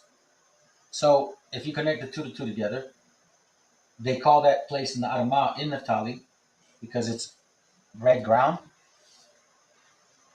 I'm going somewhere with this, okay? I'm absolutely going somewhere with this. Hold that thought. Remember what I'm just saying. Let's go to Genesis 2:19 so we can connect it. Because that's where you first see the name of Adam. Genesis 2:19. It says, and out of the ground the Lord God formed every beast of the field and every fowl of the air and brought them unto Adam to see what he would call them, okay? We've been using this already, so let's just jump into it. Adam. Strong's H120. Adam. Adam. H120, Adam. Remember that right there? The H119 from before? Look what it says. Etymology, root word. Red, red, red, red. Rudy, Rudy, red. Cause to show red. Glare. Grow red. Look red. Redness. There, I'm going to bring up another topic of another class. But we're going to answer exactly what Revelation 1:14 is really saying. Anyhow, you see that right there? H119. And Adam means what? Man, mankind, right? That's what it says. But check it out. It says Rudy right next to H119. Okay? But that's not all. Watch this real quick. What's behind the name? Behind the name means what? This is a Hebrew word for man. It could ultimately derive from Hebrew Adam, meaning to be red, referring to ruddy color of human skin. Okay? Let's go to Bible study now. Adam. Adam is both the proper name for first human and the designation of humankind. God himself gave the appellation to Adam and Eve. The color red lies behind the Hebrew root Adam. This may reflect the red soil from which he was made. Red soil, right? Red soil. All right. Let me continue to show you guys this real quick. I'm going to go back to the same Zondervan Dictionary Bible. Watch what it says about Adam. Adam. Adam, red or made. This is the Zondervan Bible. You'll find it in your Zondervan Bible, One West Campers. You'll find it in it. I'll show you this too, right? This is on a who's who, right? Who's who? Adam. Adam. Derived from the Hebrew word for earth, Adamah. The root word for both may be connected with Hebrew word for red, that would imply reddish soil or clay in the area where Adam was created. The belief that the first man was created out of clay was by no means confined to Hebrew mythology. That's why I had mentioned that before. Okay? Because when you start looking at these things here, again, I'm using all the sources that they provided for us. Classical Bible names. Never did they show us this. Adam. Red earth. Red earth. So now, remember the other link before, right? Let me not forget it. Let's go back to it. I want to make sure that we can clear this up real quick. It says here Adam, right? Hold on a second. I'm going to do this here. Hold on. Where you at? Oh, here it goes right here. Here it goes right here. It says, derived from the Hebrew word earth, Adamah. The root of both words may be connected with the Hebrew word for red. That would imply a reddish soil or clay in the area where Adam was created. To the belief that the first man was created out of clay was by no means confined to the Hebrew mythology. Right? By no means was it confined to it. Okay. Let me show you something. Isaiah 64.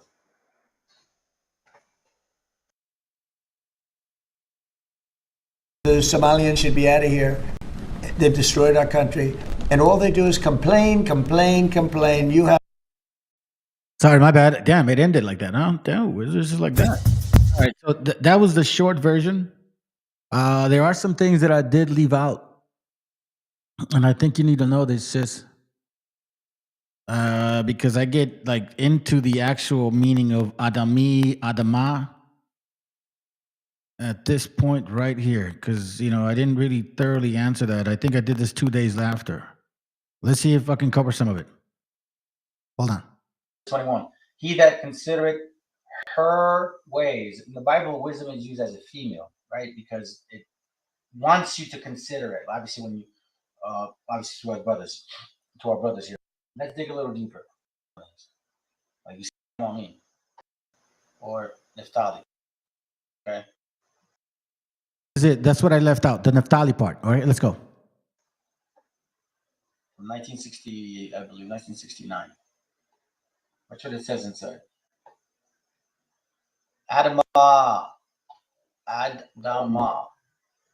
Hebrew, Adhama, red ground. All right, watch this. This is what I want to show you. Adama, right? Red ground. Location disputed. Location disputed. But then it says here below, it says Adami. Adami, Hebrew, Adhami, earthy, a place on the border of Naphtali. Joshua 19:33, united with Nekeb and forming Adami Nekeb in ASV and RSV. Okay, let's see if that's true. We'll see it at the end. Or Naphtali. Just remember Adami, okay? Remember Adami. Place in Naphtali. Okay? And since we see it now, Joshua 19:36. Let's go to it. Let me close these real quick. Boom, boom, boom. Hold on. Why is it referencing that, right? Obviously, we're going to ask. And Joshua 19:36 reads, and Adamah and Ramah and Hazor, right? Adamah and Ramah and Hazor. What does Adamah mean? YH 128. It means Adamah, the earth, or red earth, or city in Naphtali.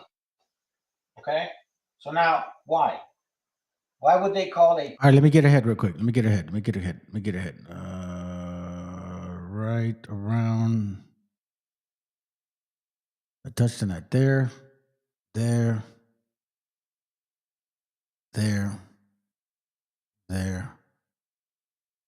Was it not there? There we go, right there. Okay, so check this out. Red. That's our skin color. Adamah is this. This is how you see they're not black. There's not a black, there's no clay that's black, guys. I know. There's gray, there's white because of it's when they refine it, and then it's red, gray, or white. And if it's black, it's because it's dyed. But never have you ever seen clay that's black. So what are you talking about, One West? What exactly are you talking about? Let's go to Sirach chapter 33. Okay? Sirach chapter 33. Let's see. Let's go to verse. I'm going to read a little bit, okay? Verse 33, verse 7. Watch what he reads. It says, why does one day excel another, when as all the lights of every day in the year is of the sun? Meaning like high holy days excel others, right? Sabbath as well. By the knowledge of the Lord were distinguished, and he altered seasons and feasts. Some of them had he made high days and hallowed them, and some of them had he made ordinary days. And all men are formed from the ground, and Adam was created of earth. So formed from the ground, we know it's Adamah, and Adam was created from earth, which means Adam was coming from what? Red earth. That's why they called it Adamah or Adami. Okay, so now I'm going to show you guys this real quick. Let me bring up this page. Let's look up Adamah again. All right, Adamah. Right here, we go to tools. It says Adamah 128, H128, right? It says Naphtali, correct? Then it says Adamah, a place in Palestine. Remember, I saw Adami. Okay, so now we're going to find out what that means. Adamah, same as 127. Let's see what it says. Look, the city of Naphtali, right? Let's see if I can find it. Remember, I told you guys, remember Adami. Adama, soil, general redness, country, earth, husband, land. We saw the book that said Adam and then, or Adama, then it said Adami, right? It's the Bible dictionary. Okay. So now watch this. Remember I had the other map and I couldn't really see, correct? All right, here it goes. So you one West Camp, IUIC, ISUPK, all of you guys, all right? So now we're going to show you how Genesis 2:7 does not say that y'all are, that the Most High or all of us were black, because it gave us an understanding of the scripture. Every word in the Bible means something. Well, guess what? Guess what? Watch this. There goes Zebulon. There goes tribe of Naphtali. What does it say there? Adami. You see that right there? It's by the river. So Adami, it's Adama, which is why they say a city of Naphtali. Why? Because it's red dirt. So obviously, my only conclusion would be is that they would gather the dirt from here to build the homes. Okay? That's what my understanding would be on that one. But obviously, we are looking at this in part, right? Pretty soon we'll see it in fullness. But right now we're looking at things in part. So when you talk about God being black, Adam being black, the prophets being black, I don't understand how you can actually assume that. See, I think that should be clear enough. Where's your soul? You preach 10 commandments, but broke every scroll. Hold on a second. Yeah, he may not like that shit. Hold on a second. Where's your soul? You preach 10 commandments, but broke every scroll. Family, that's all I got. Hope you guys I hope you guys have a good night. Hope you guys enjoyed the edification, the knowledge, and understanding, at least of what I can do. There was a little bit more that I could have shared, but I think at that point, I think it's very clear, sis. Unless you have any other questions, I think it's very, very clear exactly how we tackle this information. We tackle this information with facts, not feelings, not emotions, nothing like that. It makes no sense to be that way. You either are or you're not. It's no different than being pregnant. You're either pregnant or you're not. You guys have a good night. I'm gonna play some songs. Oh shit, he showed up. Hey. Where's your moral code? Where's your soul? You preach shit. 10 commandments, but broke every scroll. I'm gonna use that shit. I like that. Hey, how you doing? Jeremias, buenos dias. What's up, brother? You showed up late. It's all good, man. Rewind the tape and enjoy the class because it went pretty thorough. All right. So you guys have a good night. Buenas noches. Hope it was edifying and good. And for you haters, enjoy the music.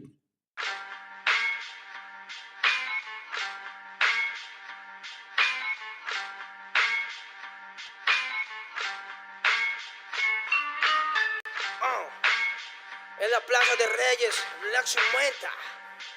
Soplón. Yeah. ¿Qué vas a saber?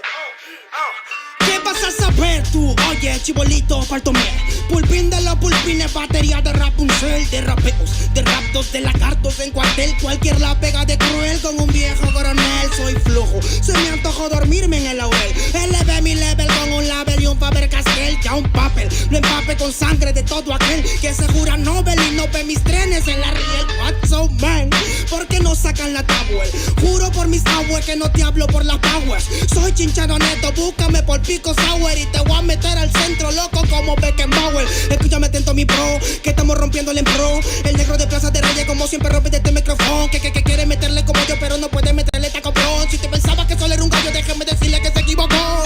Real motherfucker feeling on the street. Es el Black Sheep Mental de Plaza de Kings. Motherfucker, soplum.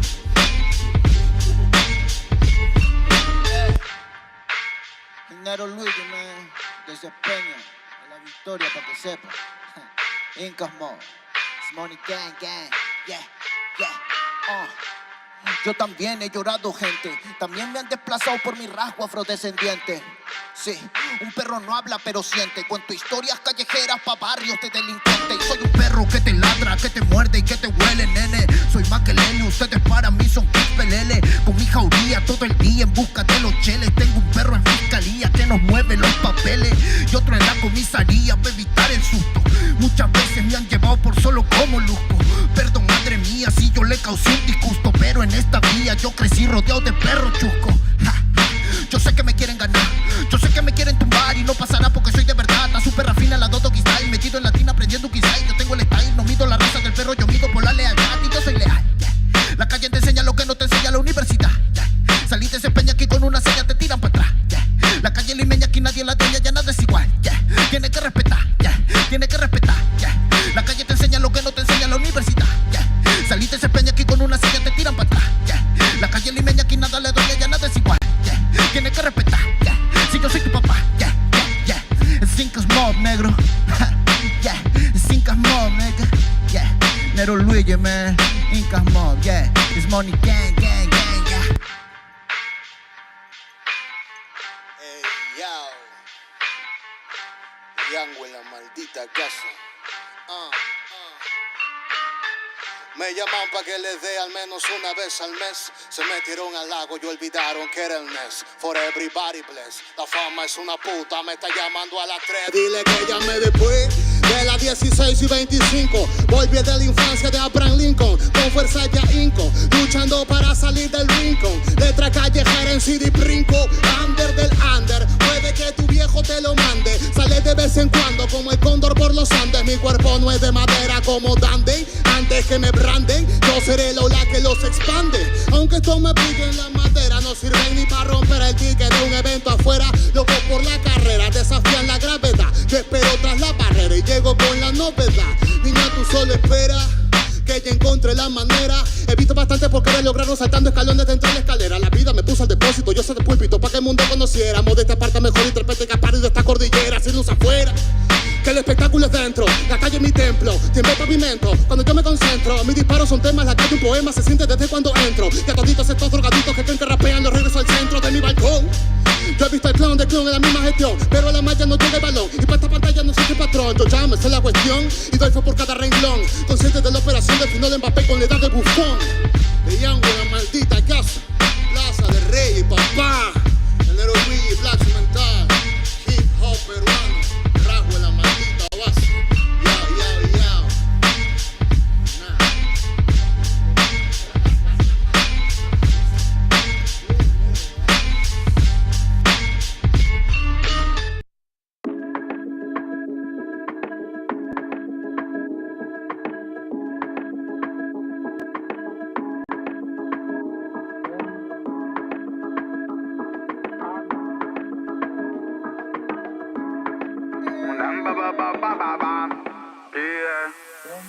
Viven huyendo de la envidia como los niños en Siria de la bomba que le manda el Pentágono. Y todo el día, mamá mía, keeping it mood, that's a real love of man, I never fear, never, no. La travesía de la vida más que misericordiosa y nuestra prosa siempre para favor, no. Tú podrás por mi traicionar a tu familia, matar tu brazo sangre si vos sabías, pero yo no. Familia, familia, es el que está a la mínimo. Familia, familia, comparte almas cristalinas. Familia, familia, Rastafarian familia. Familia, familia, Magna White son familia, ya no maniga. خوات يالي شو من حالي وشو من حالي هلي بالك ربي كبير وربي عالي والي جاي الدنيا يوم وباغي سالي ربي يغفر لي ولا دراري خوات يالي شو من حالي وشو من حالي هلي بالك ربي كبير وربي عالي والي جاي الدنيا يوم وباغي سالي ربي يغفر لي ولا دراري. Tuve un sueño donde no había amor, se perdía el color de una flor, se marchaba lentamente con el sol en el horizonte. Pude hacer algo para calmar en mi dolor, y es por eso que le pongo flow, vibrando alto siempre. Burro cubimba, y es que todo por la familia. Burro cubimba, ya por eso vengo a bendecir. Burruco bimba, ya que todo por la familia. Burruco bimba, ya por eso vengo a bendecir. Familia, familia, es el que está a la mínimo. Familia, familia, comparte almas cristalinas. Familia, familia, Rasta Giant familia. Familia, familia, Magna White son familia, ya no maniga. Magna super slalom, subiendo a nueva escalón. Metallic in the salon, esquivo like si de Stallone. Esos tics van del palo, pero bitch no rascan balón. Aunque me enrollo nada, cáñamo, nunca me paro. Aunque van tras de mí, no se pueden medir. Buscan el elixir, está metalizado. Y es que yo soy así, no van a descubrir sexy flow y skill con este descaro. Si familia necesita de ti, fíjalo. Burruco Connection, Antarctic Field, dígalo. A mí nadie area de París, día yo. Los magnetes han llegado, están aquí, píalo. Para soportar el dolor como no imaginas, es la vida en ámbar. Aunque creas que no puedes tú solo con la movida, yo llevaré tus bambas. Familia, familia, fighting the hate and the media. Familia, familia, it's original, man. Familia, familia, fighting the hate and the media. Familia, familia, yo soy un rocket, ellos a brillar. Con los míos siempre se lo baila. Menea, melena, remueve la vaina. Aunque agarre fuerte el fruto para que no se caiga. Son los magna de boss final. Con los míos siempre se lo baila. Menea, melena, remueve la vaina. Aunque agarre fuerte el fruto para que no se caiga. Son los magna de boss final. Disparo a millas sin mirar y sin mirar, sin asimilar que es la puta herida de tu vida hurgo. Los manas te la chatarrilla hacen pa' pillar piltrafillas, tres donos nos pilla y se va con la furgo. Te hará falta una pedicura y una cura si se apura, quizás llega la locura de mi turbo. Dale vueltas a las partículas, deja ya la mandíbula quieta que sola llega a Luxemburgo. Niño que para la compota que la pera pata. Pero vinimos a mejorarla. Pa' hablar por mi familia y tengo autoridad. Saben que no puedo cagarla. Y poner ritmo y los manos les botan cuatro patas. ¿Quieres esa vaina va a probarla? Estoy aquí en el party donde se gana. What the fuck, what the girl, what an alma. Vive muriendo de la envidia como los niños en Siria de la bomba que le manda el Pentágono. Y todo el día, mamá mía, keeping it mood, so real. Lo es man, never fear, never, no. La travesía de la vida más que misericordiosa y nuestra prosa siempre para favor, no. Tú podrás por mierda traicionar a tu familia, matar tu brazo en Grecia, vos sabías, pero yo no. Familia, familia, es el que está a la mínimo. Familia, familia, comparte almas cristalinas. Familia, familia, Rasta Giant familia. Familia, familia, Magna White son familia, ya no maniga. Bombo cry, sing it, sing it, sing it, sing it, cross the line on them. Warrior, vengo con los míos, Magna Gate, while I fire them. Bombo cry, sing it, sing it, sing it, sing it, cross the line on them. Warrior, vengo con los manas y saqué, while I fire them. I could stop, shut up on the microphone ballad, and the smoke the marijuana, psycho Buddha bombo clap. Bang bang in the street, fire burn it, fill it with. Rastaman over the Illuminati, play the kill. Stop, shut up on the microphone ballad, and the smoke the marijuana, psycho Buddha bombo clap. Bang bang in the street, fire burn it, fill it with. Key Cray is a king, Magnus thing. Nobody, no kill them. In a crazy style. Chale, no fire them. It's a Rasta ganja. Nobody, no kill them. It's a crispy style. Tally, no fire cream. It's a Rasta ganja. Familia, Rasta chai is familia. Key Cray is familia. Pure nego is familia. Siku, Key Magneto, familia. Familia, es el que está a la mínima. Familia, comparte almas cristalinas. Familia, Rasta Giant familia. Magna Boy que te aplastaba, nego.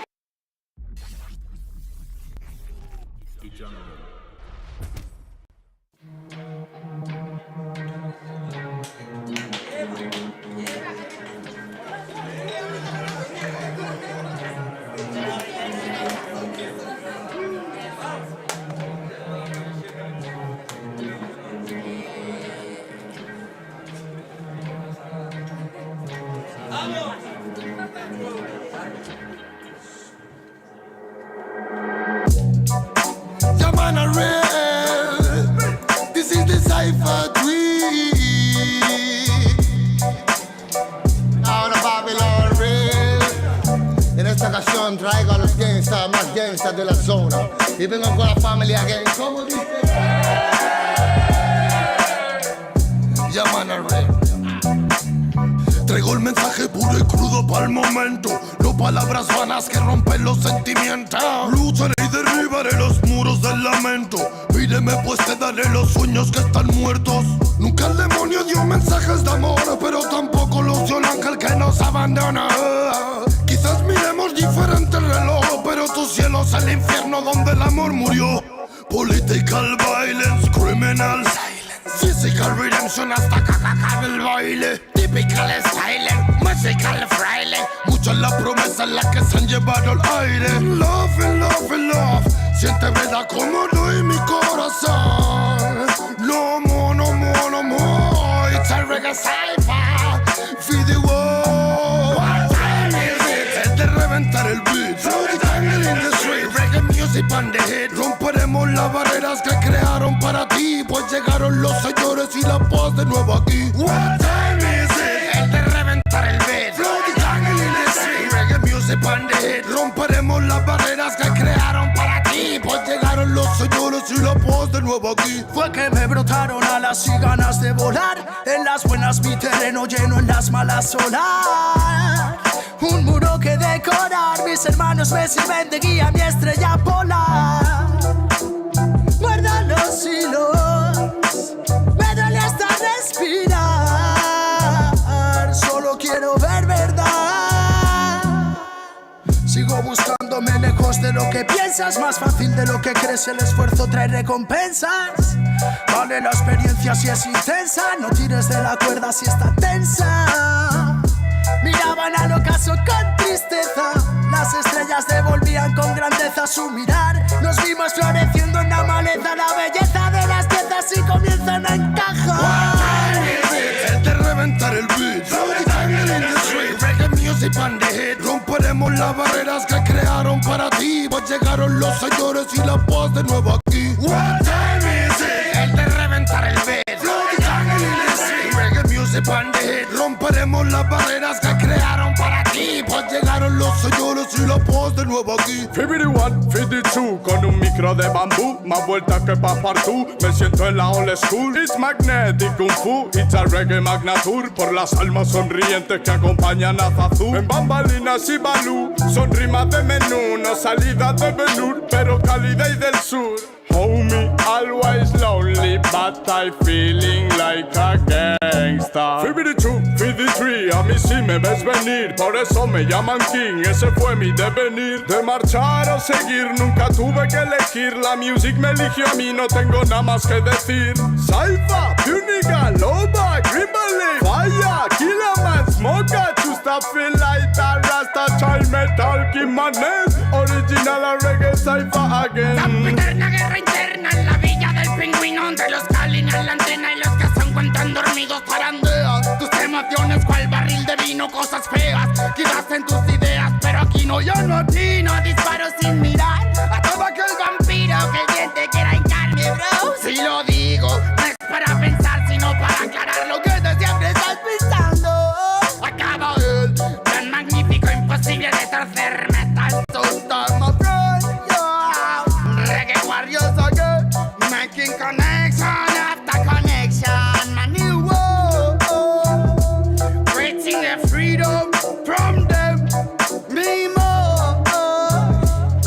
Nanny boy, represent this game. What time is it? Es de reventar el beat. Throw the tangle in the street. Reggae music on the hit. Romperemos las barreras que crearon para ti, pues llegaron los señores y la paz de nuevo aquí. What time is it? Es de reventar el beat. Throw the tangle in the street. Reggae music on the hit. Romperemos las barreras que crearon para ti, pues llegaron los señores y la paz de nuevo aquí. Falta presentación si existe nivel. Sobreviviendo en Babilonia escribí al papel mis problemas cuando al final pude entender que para ser feliz solo tienes que querer. Que solamente hay una vida y es para vivir. Busca siempre una alternativa para seguir. No dejes nunca que te digan que no es así. Y prende Tomando un poco de sativa para estar chill, ey. Superando ansiedades con el humo de ganja.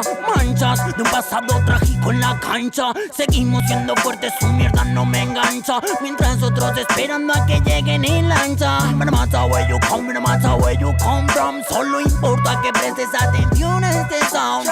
Desde the original, Killer Man al mando.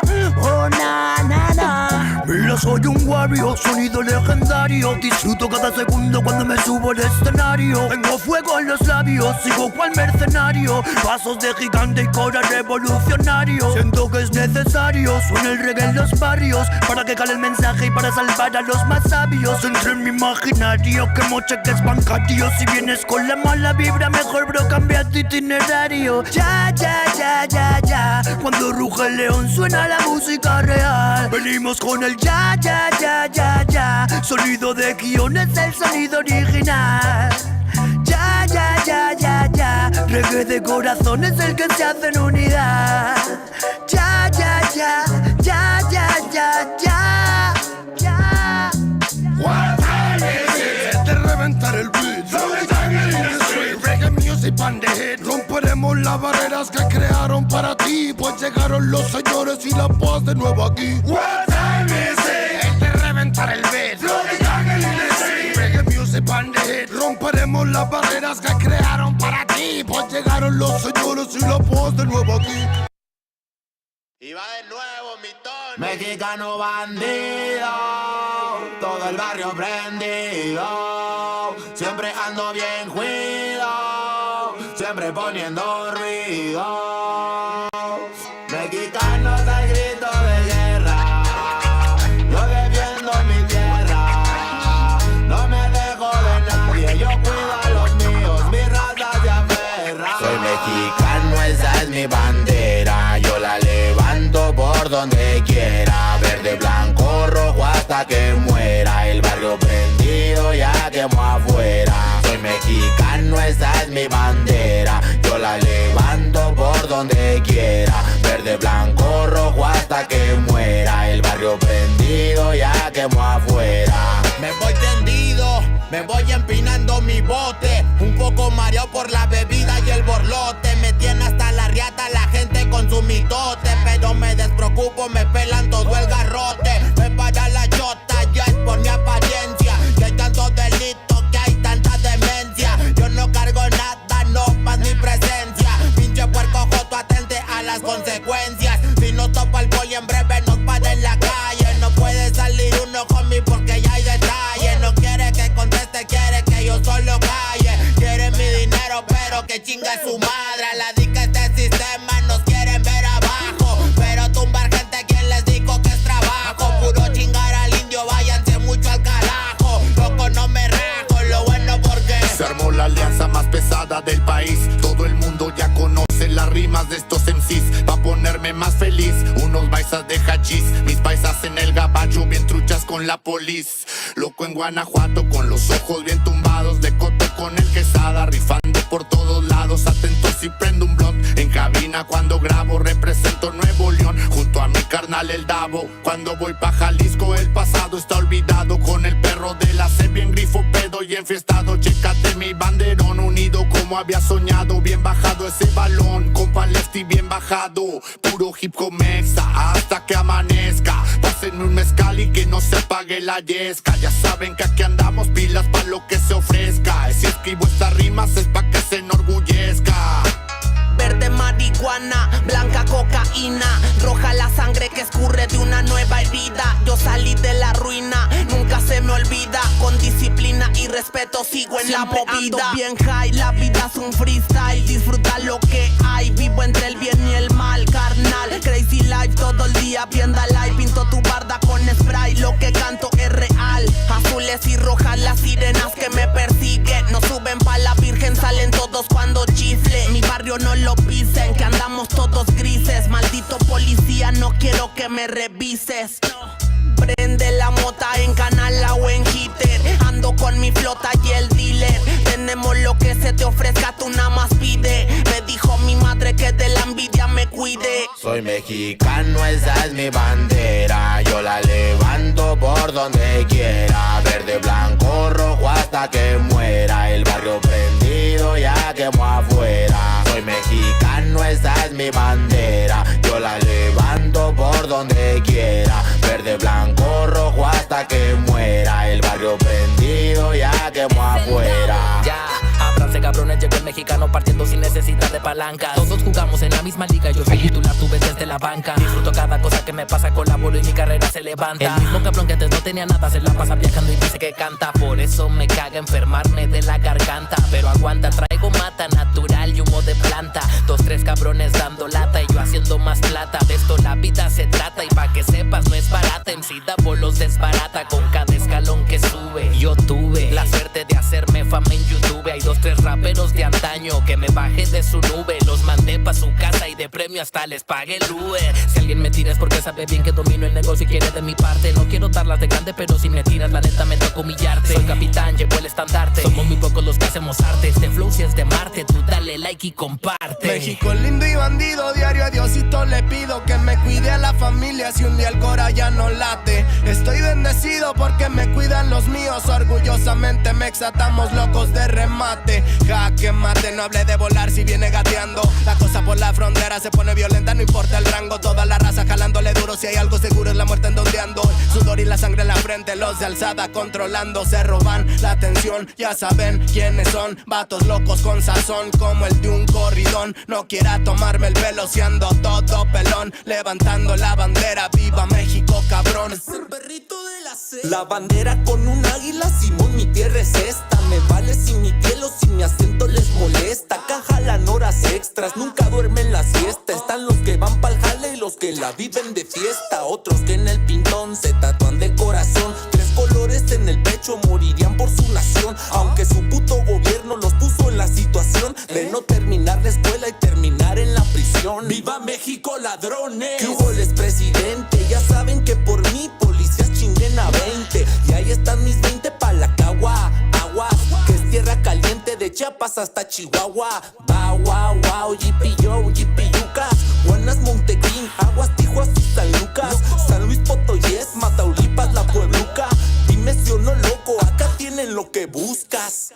Soy mexicano, esa es mi bandera. Yo la levanto por donde quiera. Verde, blanco, rojo hasta que muera. El barrio prendido ya quemó afuera. Soy mexicano, esa es mi bandera. Yo la levanto por donde quiera. Verde, blanco, rojo hasta que muera. El barrio prendido ya quemó afuera. Puro hip hop mexa, perros, 2023. Ey yo, ey yo. Somos la santa carnal. Los machilones de la plaza. Oye, DJ Dunde que en los scratches. Desde alzada, mi perro. No saben quién soy o sí. Oye.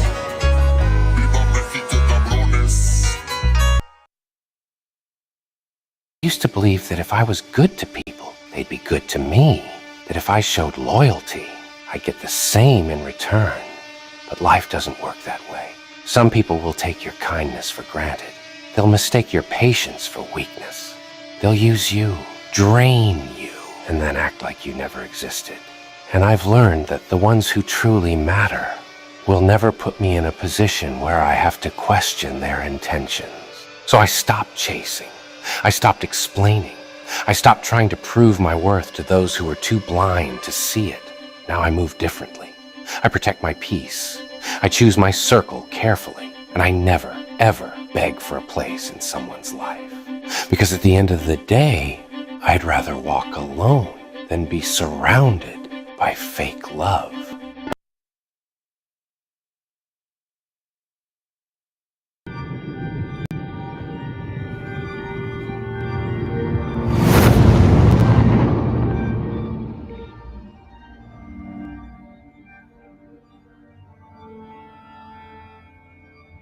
Ical, hijo, abre los ojos.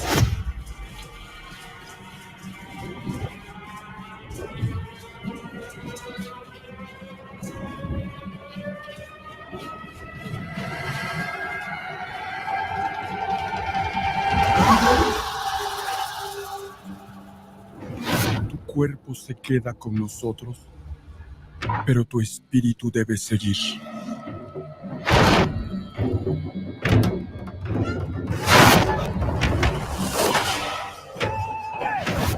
Busca la luz. Aléjate de las sombras. Deja que nuestro dolor sea tu fuerza. Desde aquí iluminamos tu camino.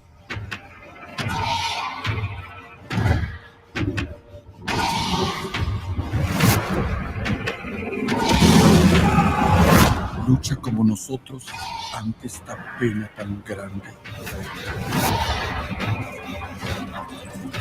Yo soy tú. Tú eres yo.